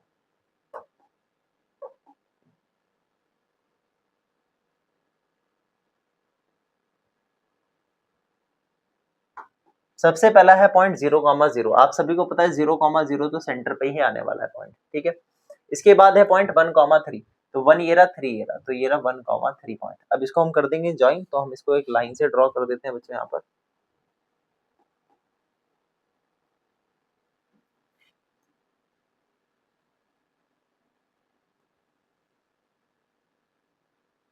ठीक है, तो हो गई हमारी लाइन ड्रॉ। अब अगले पार्ट पे चलते हैं। अगर आपको ये होपफुली विजिबल हो, देखो ये है हमारा ग्राफ। तो यहाँ पे ये डी है डिस्प्लेसमेंट और ऊपर की तरफ क्या है, यहाँ पर डब्ल्यू है, ठीक है। आप यहाँ लिख सकते हो डब्ल्यू यानी कि वर्क डन, ठीक। अब आगे पढ़ लेते हैं। तो हमने ग्राफ ड्रॉ कर दिया। आगे बोला है what is the work done. देखो ग्राफ तक तो काम खत्म हो गया यहाँ तक। अब बोला इन्होंने what is the work done when the distance travelled is 2 units verified by the plotting it on the graph. अगर आपके पास डिस्टेंस कितना हो जाए, 2 यूनिट हो जाए, तो अब वर्क डन क्या होगा, तो ये आपको बताना है किससे, आपको ग्राफ से बताना है भाई, देख करके। तो ग्राफ को ध्यान से देख लो जरा भाई देखो अगर डिस्टेंस 2 हो जाए, ये रहा डिस्टेंस, तो वर्क डन देखो कितना होगा, 2 पे 2 पे 2 पे 2 पे, ये रहा। ये लाइन कहाँ पे कट कर रही है, ये लाइन कट कर रही है हमारे पास 6 पर, ठीक है। तो कहने का मतलब ये है, आप आंसर में क्या लिखोगे, लास्ट आंसर आप इसको कह सकते हो, थर्ड पार्ट इसको कह सकते हो। तो थर्ड पार्ट में आप सिंपल ये लिखोगे, इफ डी आपके पास 2 हो जाए तो वर्क डन कितना होगा, वर्क डन था आपके पास 3 इंटू डी, तो यानी कि 3 इंटू 2 यानी कि कितना हो गया 6 यूनिट्स हो गया। तो हेंस वर्क डन बराबर कितना लिख दोगे आप 6 यूनिट्स यहाँ पर लिख दोगे, बस कहानी खत्म। ठीक है जी, तो ये था हमारा फाइनल आंसर। तो चाहो तो आप इसका यहाँ पर ले सकते हो बच्चों स्क्रीनशॉट। ये था हमारा फाइनल आंसर और ये पहला वाला था, है ना, तो इसका और इसका स्क्रीनशॉट ले सकते हो आप। अब समझते हैं बच्चों क्वेश्चन नंबर 10 को। तो क्वेश्चन नंबर 10 ये क्वेश्चन ऐसा है भाई, 3 पार्ट्स हैं तो 3 नंबर में आ सकता है एग्जाम में। तो दिया गया था graph of a linear polynomial px passes through the points 1, 5 and 3, 11। ठीक है, फाइंड द पॉलिनोमियल px। दूसरे पार्ट में बोला find the coordinates where the graph of px cuts the axis. Third में दिया है draw the graph of px and verify your answer. देखो भाई ध्यान से समझना है पहले पार्ट को। पहला पार्ट समझ गए, बाकी के 2 पार्ट तो आसान है। कहानी मेन जो है पहले ही पार्ट में दी गई है। यहाँ पे आपके पास 2 पॉइंट है 1, 5 और 3, 11। ये है x, ये है y, ये है x और ये है y। जो लाइन है इन दोनों पॉइंट से जा रही है गुजर करके। ठीक है जी, कोई दिक्कत। अब इन्होंने बोला पॉलिनोमियल आपको बताना है, पॉलिनोमियल क्या होगा। उससे पहले आपको पॉलिनोमियल की जो जनरल या स्टैंडर्ड फॉर्म होती है वो पता होनी चाहिए। लीनियर पॉलिनोमियल की होती है y बराबर ax प्लस b। क्या होती है y बराबर ax प्लस b। इसको बच्चों ऐसे भी लिखा जाता है px बराबर ax प्लस b। कहने का सिंपल मतलब ये है कि px जो होता है वो y के ही बराबर होता है।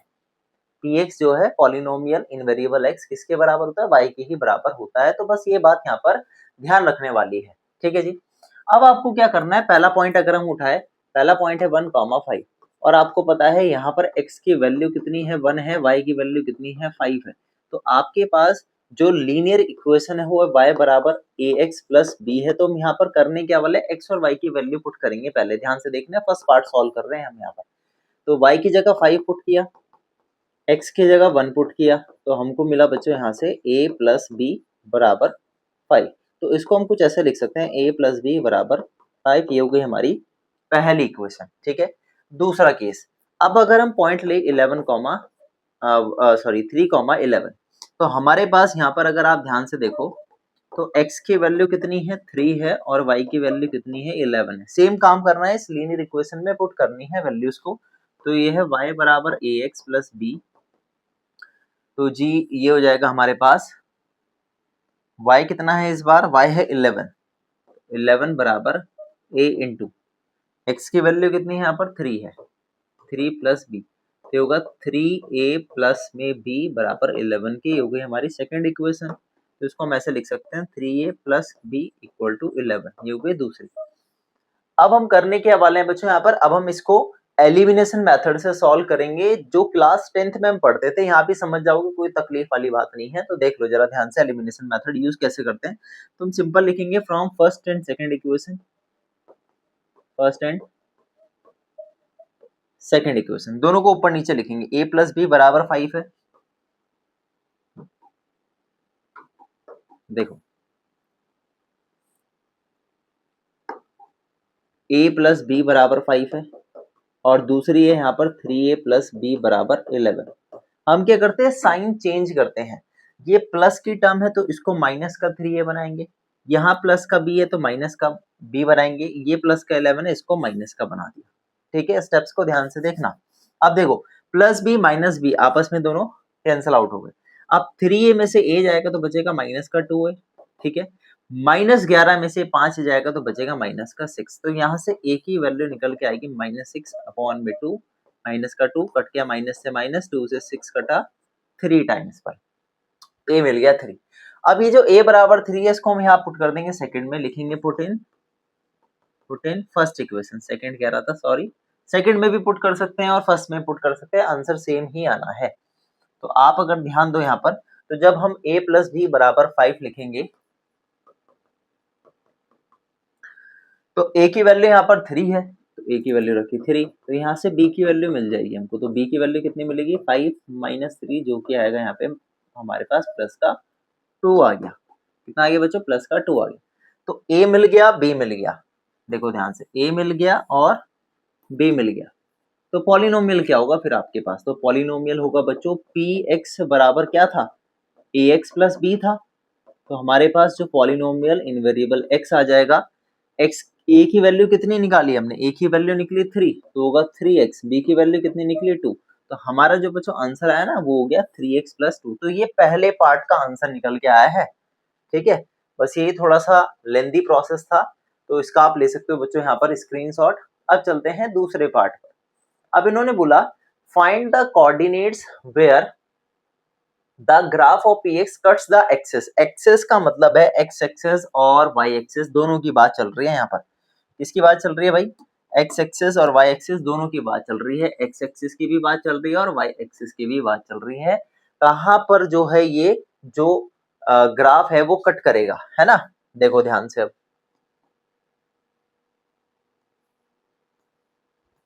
ये बात थोड़ी सी गौर देने वाली है, ध्यान देना इस बात पर। एक बात यहाँ पे समझो जरा आप, जो बात याद करनी है, बात याद करनी है x एक्सिस पर जो भी पॉइंट लाई करेगा वो किस फॉर्म का होगा, वो होगा बच्चों यहाँ पर x, 0 की फॉर्म का। किस फॉर्म का होगा, x, 0 की फॉर्म का होगा। उसका रीजन है, देखो अगर मैं यहाँ पर एक्सेस बनाऊं और एक्सेस पे ऐसे कट कर दूं लाइन, तो मुझे एक बात बताओ, क्या यहाँ पे जो कोऑर्डिनेट है वो जीरो होगा, नहीं होगा। y कोऑर्डिनेट की बात करें तो y तो जीरो होगा, x कुछ भी हो सकता है, 1 2 3 -1 2 3 कुछ भी हो सकता है यहाँ पर, है ना। तो इसी सेम वे में बच्चों यहाँ पर, ठीक है, इसी सेम वे में अगर कोई लाइन ऐसे जा रही है तो यहाँ पे मुझे बताओ जरा x क्या होगा, x यहाँ पर 0 होगा और y की कोई भी वैल्यू हो सकती है पूरी लाइन पर। अगर लाइन यहाँ कट कर रही है, यहाँ कट कर रही है, यहाँ कट कर रही है, तो कहीं पे भी ये कट करेगी तो y की वैल्यू तो चेंज होती रहेगी, लेकिन x वहां पर 0 होने वाला है। तो आप यहाँ पे लिख सकते हो कि y एक्सिस पे जो लाई करेगा पॉइंट वो 0, y की फॉर्म का होगा, ठीक है। शायद आपकी बात समझ ना भी आई हो और आ भी गई तो बहुत अच्छी बात है भाई, क्योंकि जिसको समझ आ गई स्मार्ट बच्चा, जिसको नहीं समझ आई तो अब समझ आ जाएगी, आगे देख लेना। देखो भाई, तो कहने का सिंपल मतलब ये है कि आपके पास जो लीनियर इक्वेशन है वो y बराबर कितनी आई यहाँ पर 3x प्लस 2 आई है, जिसको हमने px बराबर लिखा है, px बराबर 3x प्लस 2। तो आपको करना क्या है, x एक्सिस की बात कर रहे हैं ना, ग्राफ कट्स द, देखो सिंपल लिखेंगे हम यहाँ पर, तो सिंपल करते हैं x, 0। तो हम पहले केस में क्या करने वाले हैं, पहले केस में करने वाले हैं हम यहाँ पर y बराबर 0 रखेंगे। क्या रखेंगे, y बराबर 0। देखो पहला केस कर रहे हैं हम, ध्यान देना पहले वाला। तो y की जगह अगर हम यहाँ पे 0 पुट कर रहे हैं तो x की वैल्यू क्या आने वाली है वो देखो ध्यान से। तो y अगर हमने यहाँ पे 0 रखा तो हमको x मिलेगा, तो x मिलेगा यहाँ पर 2 इधर भेजो, माइनस का 2, 3 डिवाइड में -2/3, तो हमको x मिल गया। तो आप लिखोगे graph cuts the x axis at, किस पॉइंट पे कट कर रहा है ये, -2/3, 0 पे कट कर रहा है। बात समझ आई, ठीक है। ये तो था बच्चों पहला पार्ट। अब दूसरे वाले को समझते हैं। अब दूसरे केस में क्या है, अब हम यहाँ पे x बराबर 0 रखेंगे। देखो y एक्सिस के लिए बात कर रहे हैं, अब हम x की जगह पे क्या पुट करने वाले हैं, 0 पुट करने वाले हैं। तो रखते हैं यहाँ पर y बराबर 3 × 0 + 2। तो यहाँ से जो y की वैल्यू है ना बच्चों, कितनी आ गई 2, यानी कि graph cuts the y axis at, किस पॉइंट पे कट कर रहा है बच्चों, ये कट कर रहा है 0, 2 पॉइंट पे। बस ये आंसर हो गया। तो यानी कि सेकंड पार्ट का जो हमने आंसर निकाला बच्चों, क्या निकला, एक तो हमारे पास ये आ गया आंसर में और एक हमारे पास बच्चों ये आ गया आंसर में। तो ये था बच्चों सेकंड पार्ट। आई होप आपको समझ आया हो। अब देखो ध्यान से अगला, अब इन्होंने लास्ट में एक बात बोली है, draw the graph of px and verify your answer. यानी कि ये जो px बराबर है 3x + 2 आया, इसका ग्राफ ड्रॉ हमको यहाँ पर करना है। चलिए ग्राफ पे चलते हैं। तो हमारे पास जो लीनियर इक्वेशन है वो क्या है, ये है बच्चों px बराबर 3x + 2। इसको अभी मैंने जस्ट बताया था, इसको y बराबर 3x + 2 भी हम यहाँ पर लिख सकते हैं, ठीक है। तो सबसे पहले x की जगह क्या पुट करते हैं, 0 पुट करते हैं, जो हम अक्सर करते आ रहे हैं।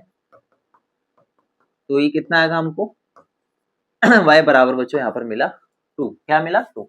अब हम x की जगह पे क्या पुट करेंगे, यहाँ पे हमने x की जगह पे पुट किया था 0, यहाँ पे x की जगह पुट कर देते हैं 1। 1 पुट करेंगे तो 3 × 1 प्लस में 2 कितना आया, सॉल्व करके 5 आ गया। 1 पुट किया तो यहाँ पर बच्चों आया 5। अब इसको हम किस पे ड्रॉ करने वाले हैं, ग्राफ पेपर पे ड्रॉ करने वाले हैं। देखो ध्यान से भाई,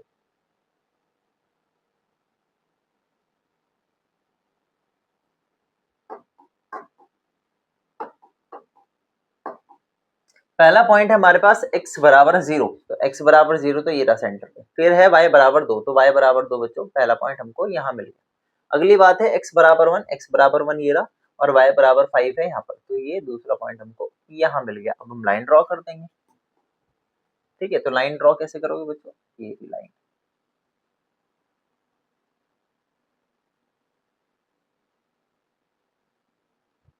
ठीक है। तो लाइनें कुछ इस तरीके से हमारी ड्रॉ हो गई है, ठीक। अब इन्होंने बोला, ध्यान देना सवाल पे, चलते हैं वापस से। सवाल में बोला draw the graph of P x and verify your answer, तो वेरीफाई भी तो करना है आंसर। तो देखो ग्राफ तो हमारा यहाँ पर ड्रॉ हो गया है। अब ग्राफ अगर ड्रॉ हो गया है तो पॉइंट क्या था हमारे पास, एक था हमारे पास पॉइंट कितना, 0,2, तो 0,2, हाँ जी सही है बात, 0,2 है। उसके बाद देखो एक सेकेंड, वेरीफाई कर लिया, 2 पॉइंट वेरीफाई, 0,2 और अगला पॉइंट है -2/3, 0, तो -2/3 कहां पर है, देखो ये यहाँ पर है कुछ, -2/3 ये रहा, ठीक है। विजिबल है आपको,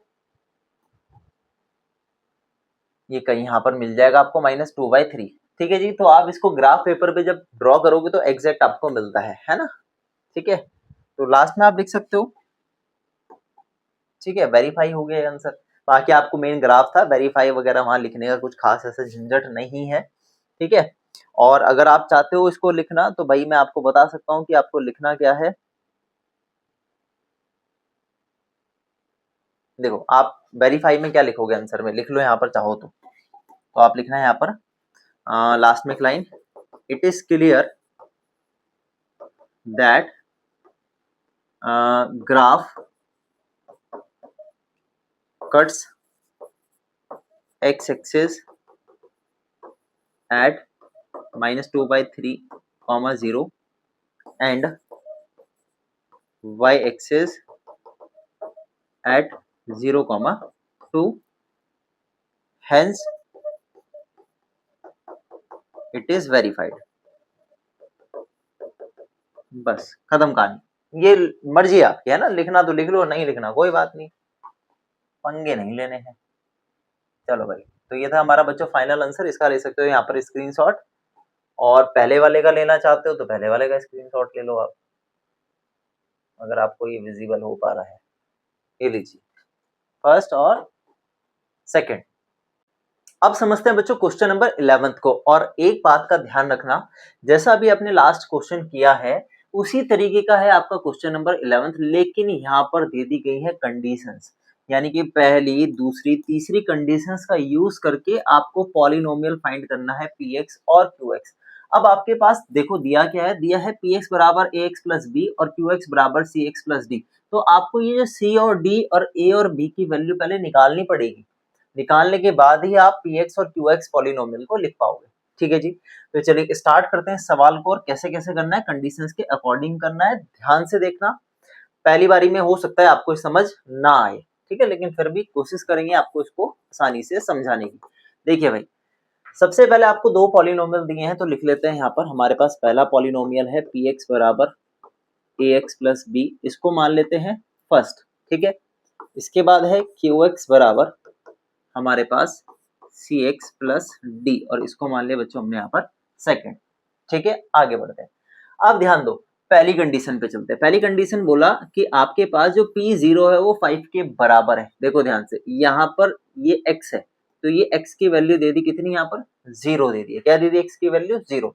चलिए अब हमारे पास पहला केस जो दिया, इन्होंने बोला कि p0 बराबर है आपके पास 5 के। क्या बोला, p0 बराबर है 5 के, तो px की वैल्यू ax प्लस b के बराबर है। देखो तो क्या मैं यहाँ पर a और x की जगह पर 0 प्लस b लिख सकता हूँ भाई। px बराबर जब हमारे, देखो ध्यान दो, जब आपके पास px बराबर ax प्लस b है, तो क्या इस px की जगह पे ax प्लस b लिखा जा सकता है। और अगर मैं यहाँ पे p0 रखूँ तो ax की जगह पे 0 रखा जा सकता है प्लस b, तो p0 के बराबर सीधा सीधा a0 प्लस b लिखा जा सकता है। तो मैंने नीचे वही किया, p0 के बराबर लिखा a0 प्लस b, और बराबर में है यहाँ पर हमारे पास 5, ठीक है जी। अब आगे बढ़ते हैं, a की मल्टीप्लाई जब 0 से करोगे 0 आएगा, तो यहाँ से आपके पास बच्चों जो b की वैल्यू है वो कितनी मिल गई, 5 मिल गई। यानी कि कहने का मतलब ये है कि इसमें a b तो निकालना था, तो b तो मिल गया, पहले हो गया पहला काम खत्म। तो इसको आप बॉक्स में बना सकते हो, चाहे तो आप इसको इक्वेशन का नाम यहाँ पर दे सकते हो। आगे बढ़ते हैं, देखो भाई अब चलते हैं दूसरी कंडीशन पे। दूसरे कंडीशन को समझने से पहले आपको एक बात दोबारा से समझनी है। क्या समझनी है, ध्यान देना। देखो आपको मैंने बताया था जनरल फॉर्म होती है हमारे पास a बराबर ax प्लस बी। किसी भी लीनियर इक्वेशन की जनरल फॉर्म क्या होती है, y बराबर ax प्लस बी होती है, ठीक है। तो मैंने ये भी बोला था आपको कि y बराबर px होता है, तो हम इसको px बराबर ax प्लस बी लिख सकते हैं। क्या लिख सकते हैं, px बराबर ax प्लस बी लिख सकते हैं, ठीक है। तो क्या मैं इसको यहाँ qx नहीं लिख सकता, बिल्कुल लिख सकता हूँ, qx बराबर x प्लस बी, ऐसे भी लिखा जा सकता है। क्या मैं इसको ऐसे नहीं लिख सकता, px माइनस qx बराबर ax प्लस बी। तो ध्यान रखना ये अलग अलग जो हमारे पास तरीके हैं बच्चों, इस तरीके से यानी कि दो पॉलिनोमियल को जब माइनस करेंगे तो ये भी स्टैंडर्ड फॉर्म की टर्म्स में लिखा जा सकता है। तो समझ नहीं आएगा अभी आपको, मुझे भी पता है, थोड़ा सा कंफ्यूजन क्रिएट होगा आपके माइंडसेट में कि सर ये क्या बता रहे हो, पता ही नहीं चल रहा है, ठीक है। लेकिन आप बस इतनी सी बात ध्यान रखो, बस इतनी सी बात ये ध्यान रखनी है कि अगर इन पॉलिनोमियल को भी मैं माइनस करता हूँ ना, देखो अगर मैं px माइनस qx करता हूँ ना बच्चों, तो ये हमेशा y के ही बराबर आएगा, यानी कि y की वैल्यू को ही ये रिप्रेजेंट करते हैं। बस इतनी बात याद कर लो, आपको समझ आ जाएगा सवाल, ठीक है। आगे बढ़ते हैं। अब दूसरी कंडीशन के बारे में अगर हमने देखा बच्चों यहाँ पर, तो इन्होंने बोला कि px माइनस qx जो ग्राफ बनेगा वो कट कर रहा है x एक्सिस को 3,0 पर। कहाँ पे कट कर रहा है, 3,0 पर। कहने का सिंपल मतलब ये है कि जो ग्राफ है वो कट कर रहा है कहाँ पर, या पॉलिनोमियल कट कर रहा है 3,0 पर। ये जो 3,0 है ना, ये x की वैल्यू तो यहाँ पर 3 दे दी और y की वैल्यू यहाँ पर हमको दे दी कितनी, 0 दे दी, ठीक है। आगे बढ़ते हैं। अब हमारे पास बच्चों दिया है px माइनस qx, और मैंने बोला इन दोनों का जो डिफरेंस है वो भी किसके बराबर आएगा, y के ही बराबर आएगा। आगे बढ़ते हैं। अब तो px की वैल्यू कितनी है बच्चों, यहाँ पर px की वैल्यू है ax plus b minus qx की वैल्यू हमारे पास यहाँ पर cx प्लस डी बराबर में y। सॉल्व ओपन करते हैं इसको, ax plus b minus cx minus d बराबर में y। तो x वाली टर्म एक साथ लिख लो, ax माइनस cx, ठीक है जी, प्लस b और माइनस का d। कांस्टेंट टर्म्स जो है वो एक तरफ लिख ली और वेरिएबल वाली टर्म्स है वो एक तरफ लिख ली, बराबर किसके है, y के बराबर है। आई होप आपको यहाँ थोड़ा थोड़ी बात समझ आई हो, थोड़ा थोड़ी थोड़ी थोड़ी, ठीक है। चलिए आगे बढ़ते हैं। देखो अब इन दोनों में से अगर मैं कॉमन लूं, क्या x कॉमन ले लूं, तो x कॉमन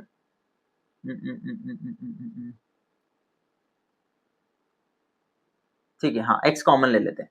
तो यहाँ पे हो जाएगा बच्चों a माइनस सी, और ब्रैकेट में बाहर हमने लिया है यहाँ पर x common plus b minus d बराबर y। अब देखो ध्यान से, आपके पास x की वैल्यू कितनी थी, x की वैल्यू यहाँ पर है बच्चों हमारे पास 3 और y की वैल्यू कितनी है, 0 रख देते हैं। तो हो जाएगा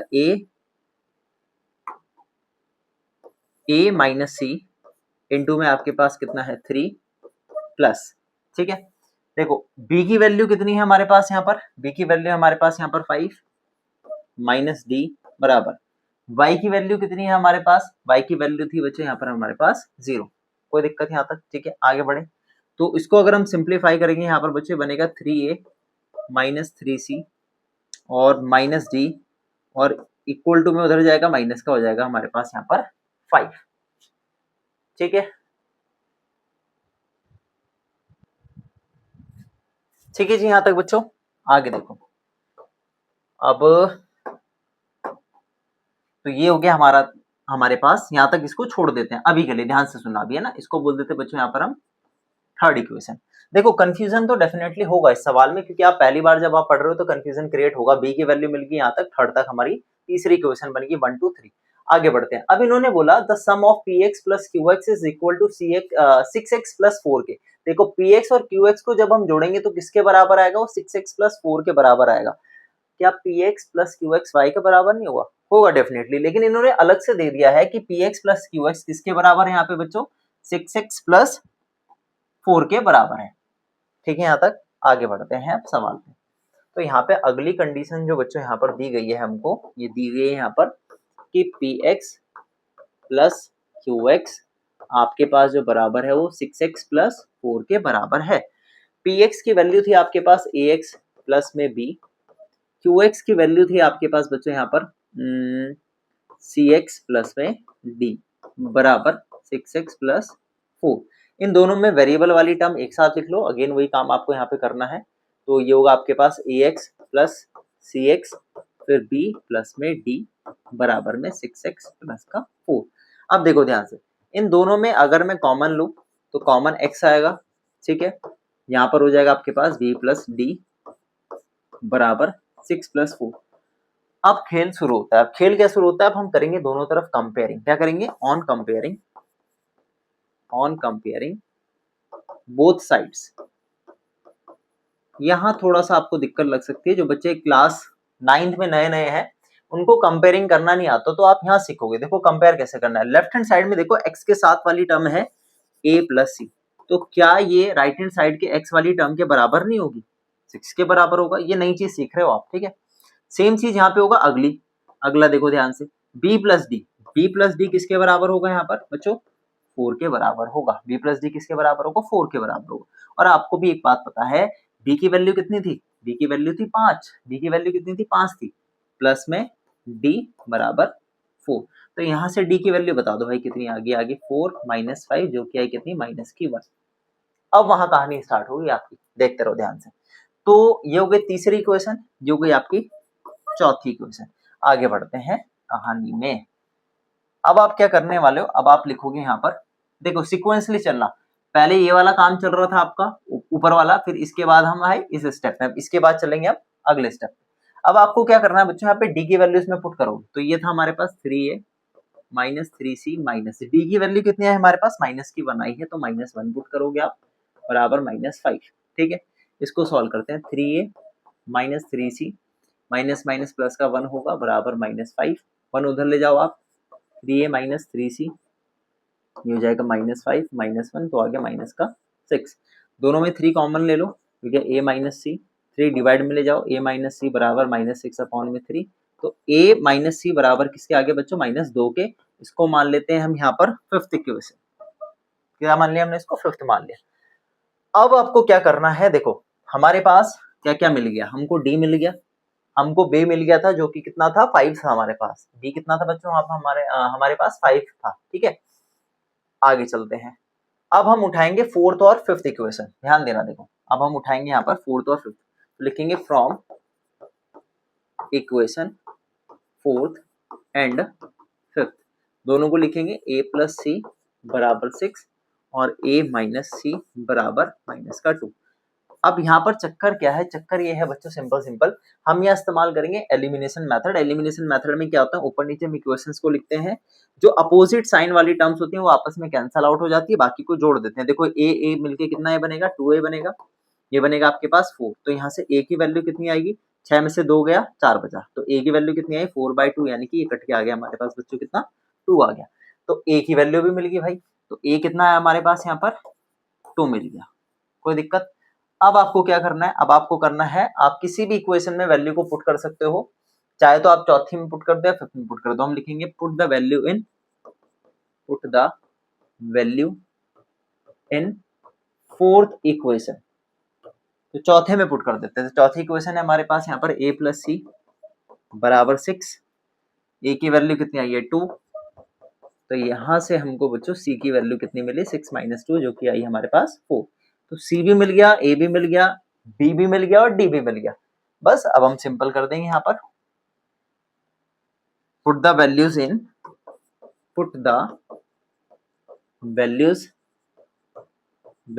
in first and second equation. देखो फर्स्ट इक्वेशन थी हमारे पास px बराबर ax प्लस b, दूसरी थी हमारे पास qx बराबर cx प्लस d।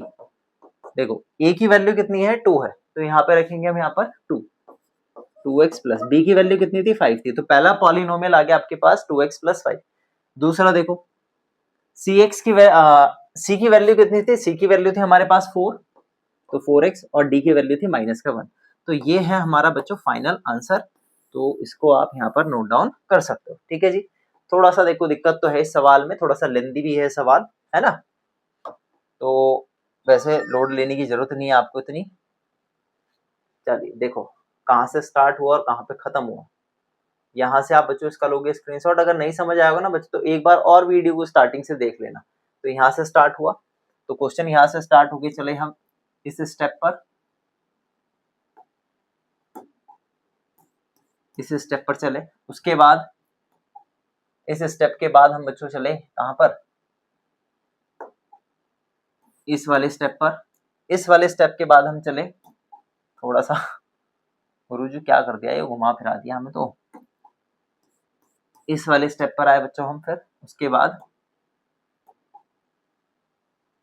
जो लास्ट फाइनल स्टेप था हमारा बच्चों ये था। इसके बाद हम गए इस वाले स्टेप पर। तो आप यहाँ पर इसका ले सकते हो बच्चों स्क्रीन शॉट। ठीक है, थोड़ा सा इसको छोटा कर देते हैं कि आपको दिख जाए। 1 2 और ये लास्ट आपका फाइनल 3। तो इसका ले सकते हो बच्चों आप यहाँ पर स्क्रीन शॉट। अब समझते हैं बच्चों क्वेश्चन नंबर 12 को। तो क्वेश्चन नंबर 12 जितना लेंथी है उतना ही इसका जो सॉल्यूशन है वो बहुत आसान है और छोटा है। तो चलिए स्टार्ट करते हैं, समझते हैं क्वेश्चन नंबर 12 को। दिया गया है look at the first 3 stages of a growing pattern of hexagons made using matchsticks. देखो भाई माचिस की तिल्लियों का इस्तेमाल करके ये हेक्सागन बनाए गए हैं। ठीक है, तो लिखा है a new hexagon gets added at every stage which shares a side. देखो सवाल को ध्यान से पढ़ना की होता है, ध्यान देना। इन्होंने बोला शेयर्स अ साइड, सिर्फ एक साइड शेयर कर रहा है अगला hexagon with the last hexagon of the previous stage. देखो पहले वाले में ये रहा, दूसरे में एक साइड को जोड़ के बना, तीसरा फिर एक साइड को जोड़ के बना। इस तरीके से इन्होंने बोला है draw the next 2 stages of the pattern. तो आपको 2 अगले बनाने हैं। तो ठीक है भाई, पहले वाले सवाल का तो अगला कैसे बनाओगे आप। देखो भाई आपके पास हेक्सागन है इस तरीके से, एक सेकंड जरा। ठीक है, ये था पहला। फिर अगला था हमारे पास यहाँ पर ये 2 हो गए। ठीक, फिर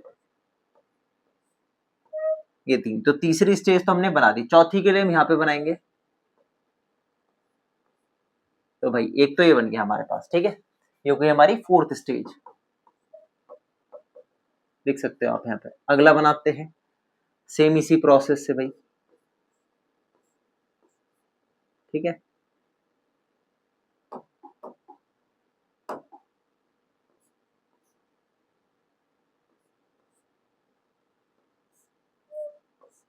तो हो गए 3, फिर एक यहाँ पे बनाएंगे हम और एक यहाँ पे भी बना सकते हो आप। ठीक है, तो ये हो गया हमारे पास। तो ये हो गया हमारा 5th स्टेज।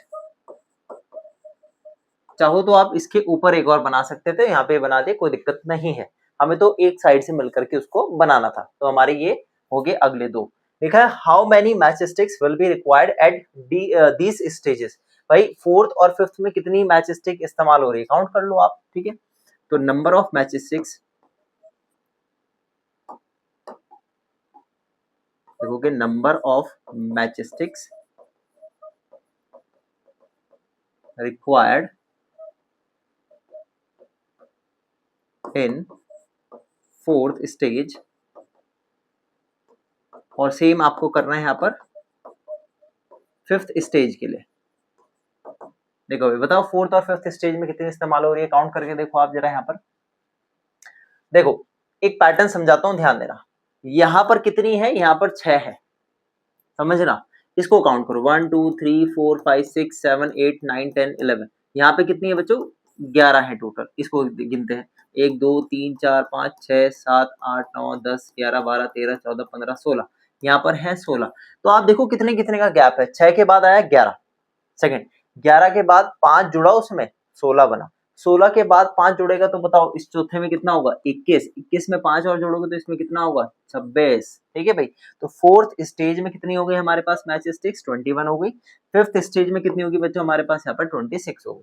आ गया हमारे पास आंसर। चलिए आगे बढ़ते हैं। यहाँ पर सेकंड लिखा है complete the following table, table को कंप्लीट करना है। तो आप देख पा रहे हो पहले में 6 थे, दूसरे में 11, तीसरे में 16, 16 के बाद चौथे में आपके पास यहाँ पर 21, 21 के बाद कितना है हमारे पास यहाँ पे 26। ठीक है, तो nth में कितना होगा, देखो ध्यान से पैटर्न समझना है, पैटर्न ये समझना है आपको बच्चों। यहाँ पर सिंपल सिंपल देखना, देखो पैटर्न क्या बन रहा है। पैटर्न पहला था 6, अगले में क्या हुआ, अगले में 6 में 5 जुड़े तो बना 11, उससे अगले में क्या हुआ 6 में 5 इंटू 2 जुड़ा तो कितना बना आपके पास यहाँ पर ये बना 16। फिर आपके पास 5 इंटू 3 हुआ तो कितना बना आपके पास 21। फिर आपके पास 6 प्लस 5 इंटू 4 हुआ तो आपके पास बना कितना 26। इस तरीके से आपने देखा यहाँ पे एक पैटर्न। तो पैटर्न बन रहा है तो nth स्टेज में कितना होगा, ये आपके पास nth स्टेज है।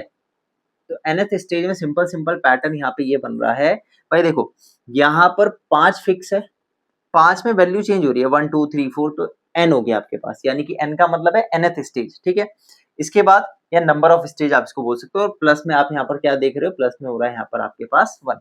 कैसे 1 हो रहा है, ध्यान देना। देखो दोबारा से आपके पास ये जो 6 आया है, क्या 6 यहाँ पर 5 प्लस 1 है। ठीक है, अगला देखो आप यहाँ पर, अगले में जो आपके पास है, अगर यहाँ पर हम ध्यान से देखें n की जगह आप क्या रखो 2 रखो। सेकंड वाले केस में देखो ध्यान से देखना भाई, 5 n की जगह आपने सेकंड स्टेज के लिए 2 रखा, तो इसको जोड़ा तो कितना बना आपके पास 11 बना। तो आप देखोगे यहाँ पर एक पैटर्न क्रिएट हो गया। तो जो फॉर्मूला क्रिएट हो रहा है 5n प्लस 1, तो आप यहाँ पे लिख सकते हो 5n प्लस 1। तो ये पैटर्न बन गया। अब अगला सवाल पढ़ते लिखा find the, oh my god देखो लिखा है find a rule to determine the number of matchsticks required for the nth stage. यही तो है, यही तो फाइंड करना है आपको। इस पैटर्न से हमने थर्ड वाले के लिए यही देखा है, तो बस यही निकालना था आपको थर्ड वाले के लिए। थर्ड का आंसर क्या लिखोगे, तो थर्ड में आप यहाँ पे लिखोगे number of match sticks, number of matchsticks required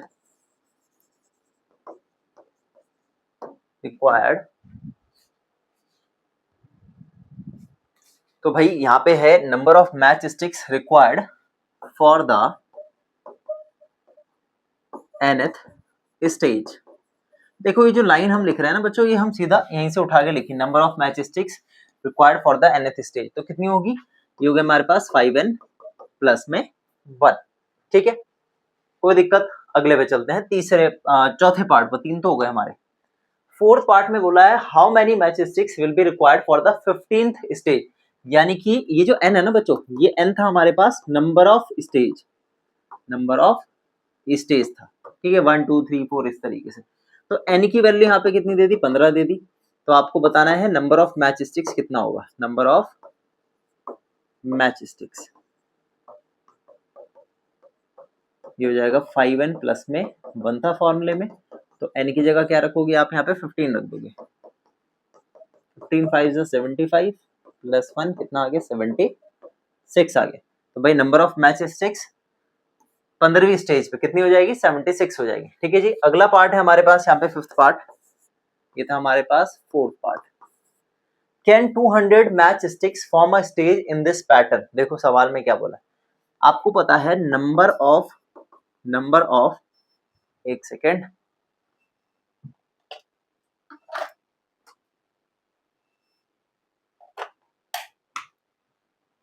देखिए नंबर ऑफ मैच स्टिक्स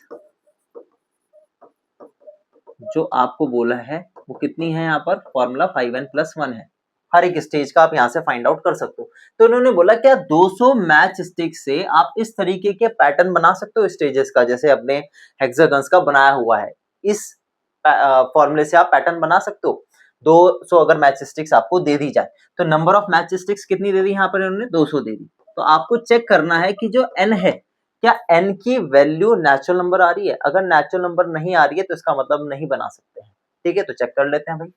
तो 1 इधर लेके आओ तो आ जाएगा 200 माइनस 1 5n, तो आ गया 199 5n। ये तो देखने से ही पता चल रहा है कि नहीं होगा भाई। n बराबर 199 अपॉन में 5, डिवाइड कर लो आप इसको 199 को 5 से, तो 3 जा 15 हुआ, फिर आपके पास 5 9 जा 45 हुआ, फिर डेसिमल लगाओगे, 0 बढ़ाओगे तो ये आपका 8 पे चलेगा, तो आएगा 39.8। तो यानी कि काम नहीं चल रहा है। तो आप क्या लिखोगे यहाँ पे, आपको लाइन लिखनी पड़ेगी एक सिंपल सी, यहीं से उठा के लिखोगे आप लाइन। आप लिखोगे यहाँ पर देयरफॉर 200 मैच स्टिक्स, या आप सिंपल लिखो आसान सा, एक second.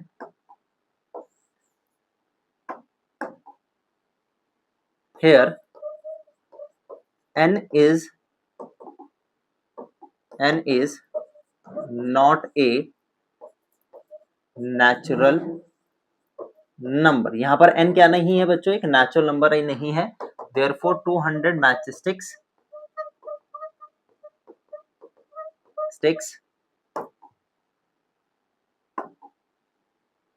cannot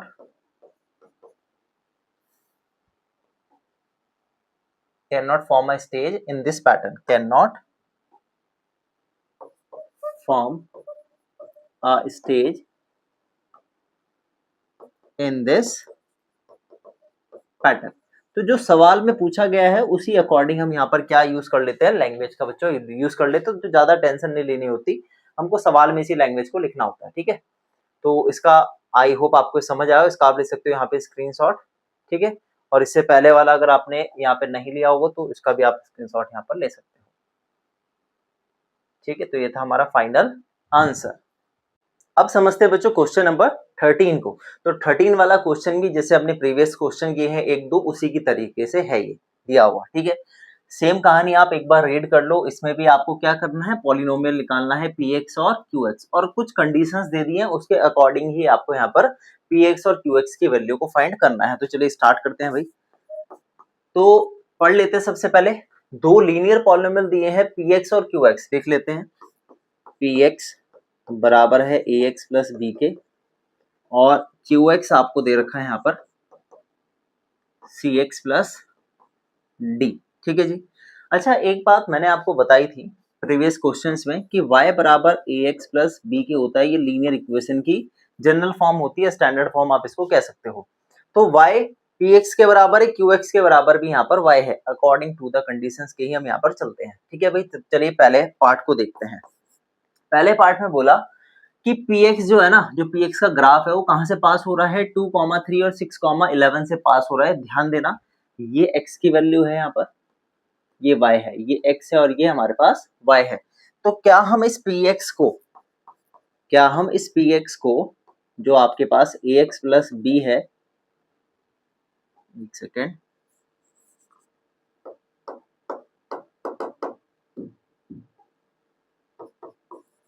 ax plus b है, क्या हम इसको y के इक्वल लिख सकते हैं? बिल्कुल लिख सकते हैं, y बराबर ax प्लस b, ठीक है जी। यहाँ तक ये कहां से पास हो रहा है, पासेस थ्रू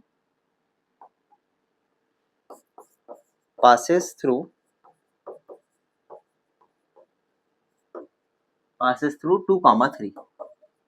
सबसे पहले 2,3 से बच्चों यहाँ पर ये पास हो रहा है, फिर उसके बाद 6,11। चलिए अब यहाँ से देखते हैं इसका सॉल्यूशन। ध्यान देना बच्चों, ध्यान से देखो, अगर ये इससे पास हो रहा है तो ये x की वैल्यू है और ये y की वैल्यू, पुट कर दो वैल्यू। y की वैल्यू पुट करोगे तो आएगा 3 बराबर, x की जगह पुट करोगे तो a इंटू 2 प्लस में b, तो ये बनेगा आपके पास 2a plus b is equal to में 3। तो ये बच्चे हमारे पास पहली इक्वेशन, कोई दिक्कत।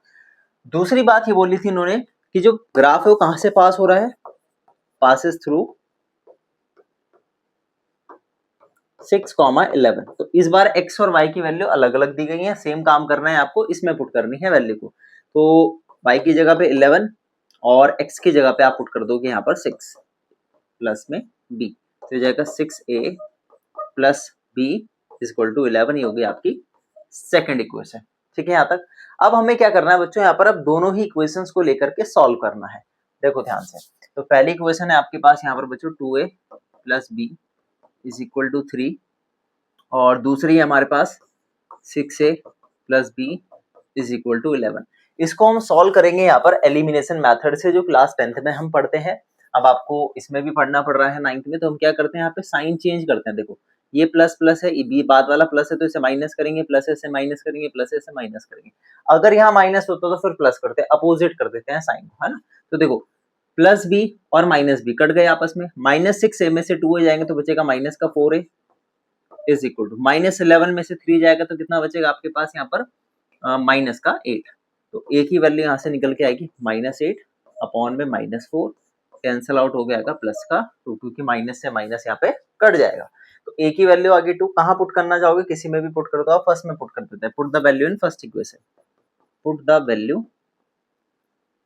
इन फर्स्ट इक्वेशन। फर्स्ट इक्वेशन है हमारे पास यहाँ पे 2a plus b is equal to 3, a की वैल्यू 2 पुट करेंगे हम यहाँ पर,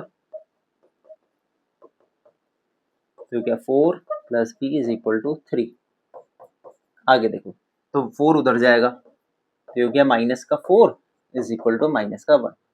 तो भाई सिंपल सिंपल a और b की वैल्यू हमारे पास यहाँ पर निकल के आ चुकी है, ठीक है जी।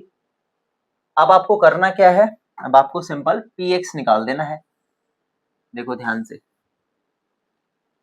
तो px क्या था हमारे पास, px था हमारे पास बच्चों यहाँ पर ax प्लस में b, तो आ गया पॉलिनोमियल हमारे पास। देखो a की वैल्यू, b की वैल्यू तो आई माइनस की 1, a की वैल्यू कितनी आई हमारे पास 2, तो a की वैल्यू आ गई बच्चों हमारे पास यहाँ पर 2, ठीक है 2x और माइनस में 1, तो px हमारे पास निकल के आ गया 2x माइनस का 1।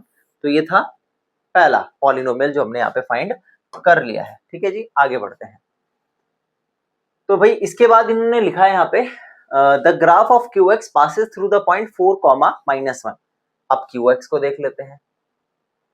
देखो सेम कहानी चलेगी यहाँ पर। अब qx था हमारे पास बच्चों cx प्लस d, तो आप लिखोगे पासेस थ्रू 4, -1। कहां से पास हो रहा है 4, -1। आपको भी पता है क्या मैं इसको y इज इक्वल टू 6 से cx प्लस d लिख सकता हूँ, बिल्कुल आपको पता है ये x की वैल्यू है, y की वैल्यू पुट कर देते हैं। ध्यान से देखो, तो भाई y की जगह रखा -1 और हमारे पास c ऐसी रहेगा, x की जगह पे रख दोगे आप 4 और प्लस का d, तो ये बनेगा 4c plus d is equal to -1। इसको कह देते हैं हम यहाँ पर थर्ड इक्वेशन। क्या बोल दिया हमने इसको, थर्ड इक्वेशन का नाम दे दिया। अभी ये सॉल्व नहीं होगा, सेकंड कंडीशन से सिर्फ ये इक्वेशन बनी है, ध्यान देना आगे। अब हम चलते हैं बच्चों थर्ड पार्ट पे। देखो तीसरे पार्ट में क्या बोला इन्होंने, the graph of qx is parallel to the graph of px। इस बात को समझना है, बात को क्या समझना है यहाँ पर कि अगर दो ग्राफ आपस में पैरेलल है, अगर दो ग्राफ आपस में पैरेलल है तो आपको एक बात हमेशा याद रखनी है कि इनके जो स्लोप होते हैं ना बच्चों, इनके जो स्लोप होते हैं, स्लोप ये आपस में हमेशा क्या होते हैं, इक्वल होते हैं। क्या होते हैं इनके स्लोप आपस में हमेशा इक्वल होते हैं, बराबर होते हैं। अब स्लोप क्या होता है ये बता दो भाई। स्लोप होता है x के साथ वाली वैल्यू, x के साथ वाली वैल्यू स्लोप कहलाती है। सेम यहाँ पर x के साथ वाली वैल्यू क्या कहलाएगी, स्लोप कहलाएगी। और अभी हाल ही में आपने a की वैल्यू 2 निकाली थी, तो जब ये दोनों आपस में पैरेलल है तो a बराबर c के होगा, ठीक है। तो सिंपली आप क्या लिखोगे यहाँ पे, देखो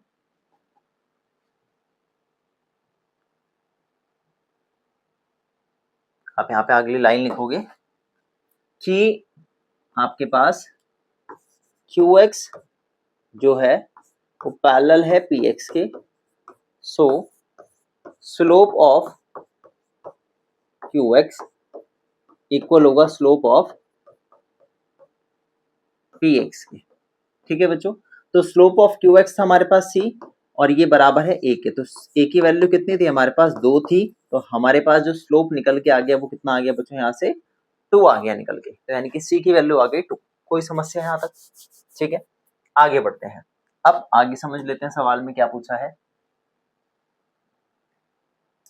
फिर इन्होंने बोला यहाँ पर find the polynomial px and qx, also find the coordinates of the point where these lines meet the x-axis। चलिए आगे बढ़ते हैं। देखो सवाल में इन्होंने बोला कि कोऑर्डिनेट्स पे निकालो px और qx के, जहां पर ये दोनों लाइन कहां पे x-axis पे मीट कर रही है उसको फाइंड करो।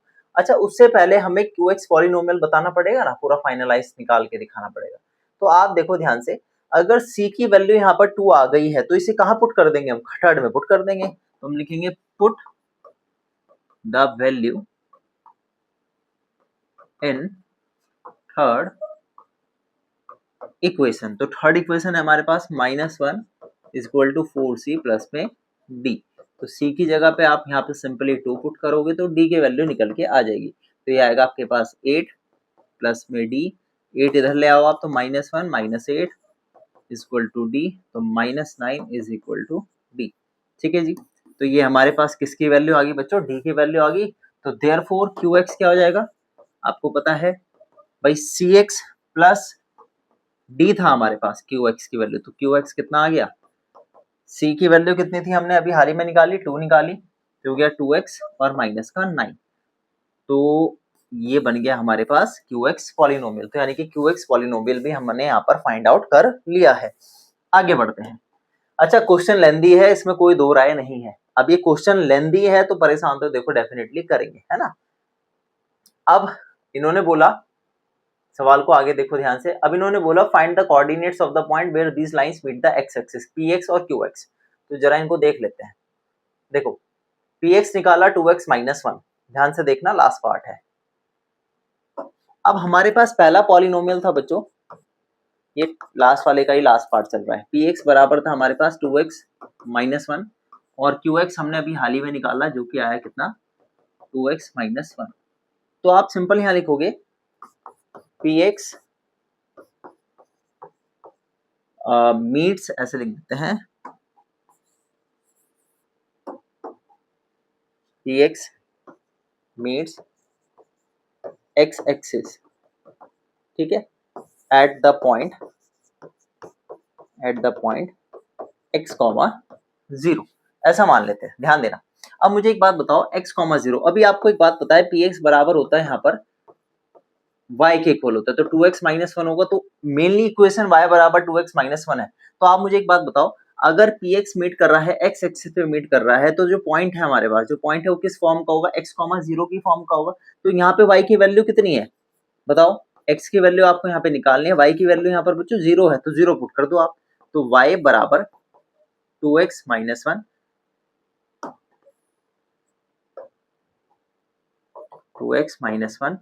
तो यहाँ पे y बराबर जब आप 0 पुट करोगे तो x की वैल्यू बताओ कितनी आ जाएगी, यहाँ से 1 इधर ले आओ तो प्लस का 1, 2x 2 डिवाइड में जाएगा, 1/2 बराबर x के। तो पहली वैल्यू आ गई, तो पॉइंट क्या हो गया आपके पास, पॉइंट आ गया यहाँ पर 1/2, 0। तो आंसर में क्या आया 1/2, 0 आ गया हमारे पास, जो पहला पॉइंट था जहां पर ये मीट कर रहे हैं। आई होप आपको ये विजिबल हो, अगर नहीं हो रहा तो जरा थोड़ा सा साफ सुथरा सा लिख दूं, 1/2 कॉमा में 0, ठीक है। पॉइंट वेयर दिस लाइंस या graph meet the x axis, ये पॉइंट आ गया 1,0। ये ऐसे लिख सकते हैं सर डायरेक्ट एग्जाम में या पेपर में आपका जो भी आता है टेस्ट वगैरह में, हाँ बिल्कुल लिख सकते हो, मार्क्स नहीं घटते हैं इस चीज पे। अब इसकी बात करते हैं। तो भाई आपको ये भी पता है y बराबर किसके है, ये 2x माइनस 9 के, तो आप y बराबर यहाँ पे 0 होगा और x भी आपको यहाँ से फाइंड आउट करना पड़ेगा। तो सिंपली आप 0 पुट कर दो, तो अगर 2x माइनस 9, 9 इधर लेके आओ प्लस का 9, तो x की वैल्यू कितनी आएगी 9/2 आ गई। तो पॉइंट क्या हो जाएगा आपके पास, पॉइंट हो जाएगा हमारे पास 9/2 कॉमा में 0। तो ये फाइनल आंसर है हमारे पास, ठीक है जी। ये और ये हमारे क्या आ गए, फाइनल आंसर आ गए। अब यहाँ पे दिक्कत ये होगी आपको कि सर इतना बड़ा सॉल्यूशन लिखे कैसे, तो जरा देख लेते हैं कहाँ से स्टार्ट हुआ था ये। पहले तो आप इसका यहाँ से स्क्रीनशॉट लो, ठीक है। इसके बाद स्टार्टिंग पार्ट ये था, तो पहला हमने यहाँ से स्टार्ट किया बच्चों, यहाँ से गए हम इस पर, ठीक है। इसके बाद अगला जो है हमारे पास वो है ये,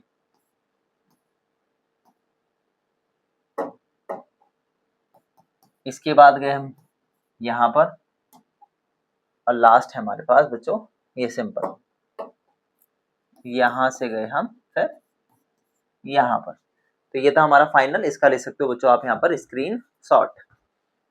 अब समझते हैं बच्चों क्वेश्चन नंबर 14 को। तो क्वेश्चन नंबर 14 बच्चों एक्सरसाइज का लास्ट क्वेश्चन है, इस चैप्टर का लास्ट क्वेश्चन है, और इसके बाद आराम करना, ठीक है। आराम नहीं करना, आगे के चैप्टर्स पढ़ लेना, ठीक है भाई। तो चलिए अब हमारे पास क्वेश्चन नंबर 14 जो है दिखने में थोड़ा सा अजीब लगेगा लेकिन है आसान। देखो लीनियर फंक्शंस का मतलब क्या है? लीनियर फंक्शंस का मतलब यहाँ पे लीनियर इक्वेशन से ही है, ज्यादा टेंशन नहीं लेनी है आपको। ये क्लास 11th का कॉन्सेप्ट है मेनली, है ना। आपको सिर्फ इसे लीनियर इक्वेशन की तरह ही ट्रीट करना है अभी के लिए। तो आपके पास जो लीनियर इक्वेशन दे दी है एफ एक्स बराबर ए एक्स प्लस बी, और कंडीशन ये दे दी है कि ए की वैल्यू हमेशा क्या रहेगी यहाँ पर, 0 से बड़ी रहेगी। तो हैव इन कॉमन, क्या चीज यहाँ पर कॉमन देखने को आपको मिलेगी। तो ये पेपर में दिया नहीं जाएगा जनरली ये क्वेश्चन, लेकिन आपको समझना जरूरी है। देखो आपको पता है इस एफ एक्स को हम y बराबर लिख सकते हैं ए एक्स प्लस ए है, सॉरी एक सेकेंड, बी लिख दिया गलती से, ए एक्स प्लस ए है यहाँ पर, है ना, ए एक्स प्लस ए। तो अगर मैं यहाँ पर इस y को 0 मान लूं, माना है खुद से, तो मान लो अगर मैं यहाँ पर 0, तो ये हमारे पास x की वैल्यू क्या आएगी बताओ। हमारे पास यहाँ पर x की वैल्यू क्या निकल करके आएगी, तो देखो इसको इस तरफ ले आओ तो minus a, x is equal to a, divide में ले जाओ, x इज इक्वल टू ए अपॉन में माइनस ए, कट के आएगा हमारे पास कितना, माइनस का 1, ए है ए। तो x की वैल्यू कितनी आ गई, 1 आ गई। तो यहाँ से दो चीज देखने को मिलेगी। देखो पहली चीज क्या मिली देखने को, कि जो हमारे पास लीनियर फंक्शंस हैं, आप लिखोगे ऑल सच लीनियर फंक्शंस, पूरा लिख लेना, linear functions pass through a fixed point.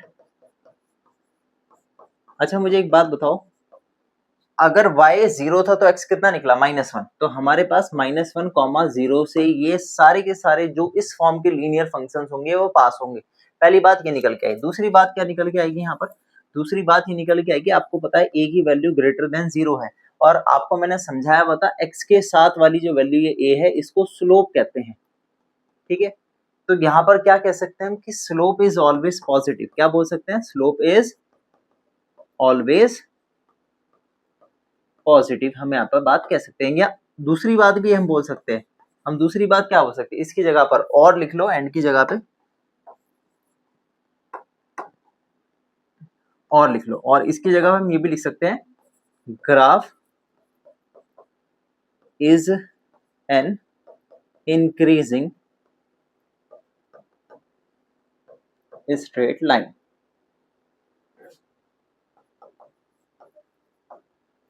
Straight line, तो graph is an increase straight line, ठीक है भाई। तो ये दो बात यहाँ पर निकल के बच्चों आती है इस ग्राफ के, अगर a जो है वो 0 से क्या हो, बड़ा हो। तो बस ये इसका सिंपल सा सॉल्यूशन था, आप इसको लिख सकते हो और इसका स्क्रीनशॉट ले सकते हो बच्चों। और अगर ये वीडियो आपको पसंद आई हो तो वीडियो को लाइक, चैनल को सब्सक्राइब जरूर कीजिएगा। मिलते हैं नेक्स्ट वीडियो में, till then take care, bye bye, Jai Hind जय भारत।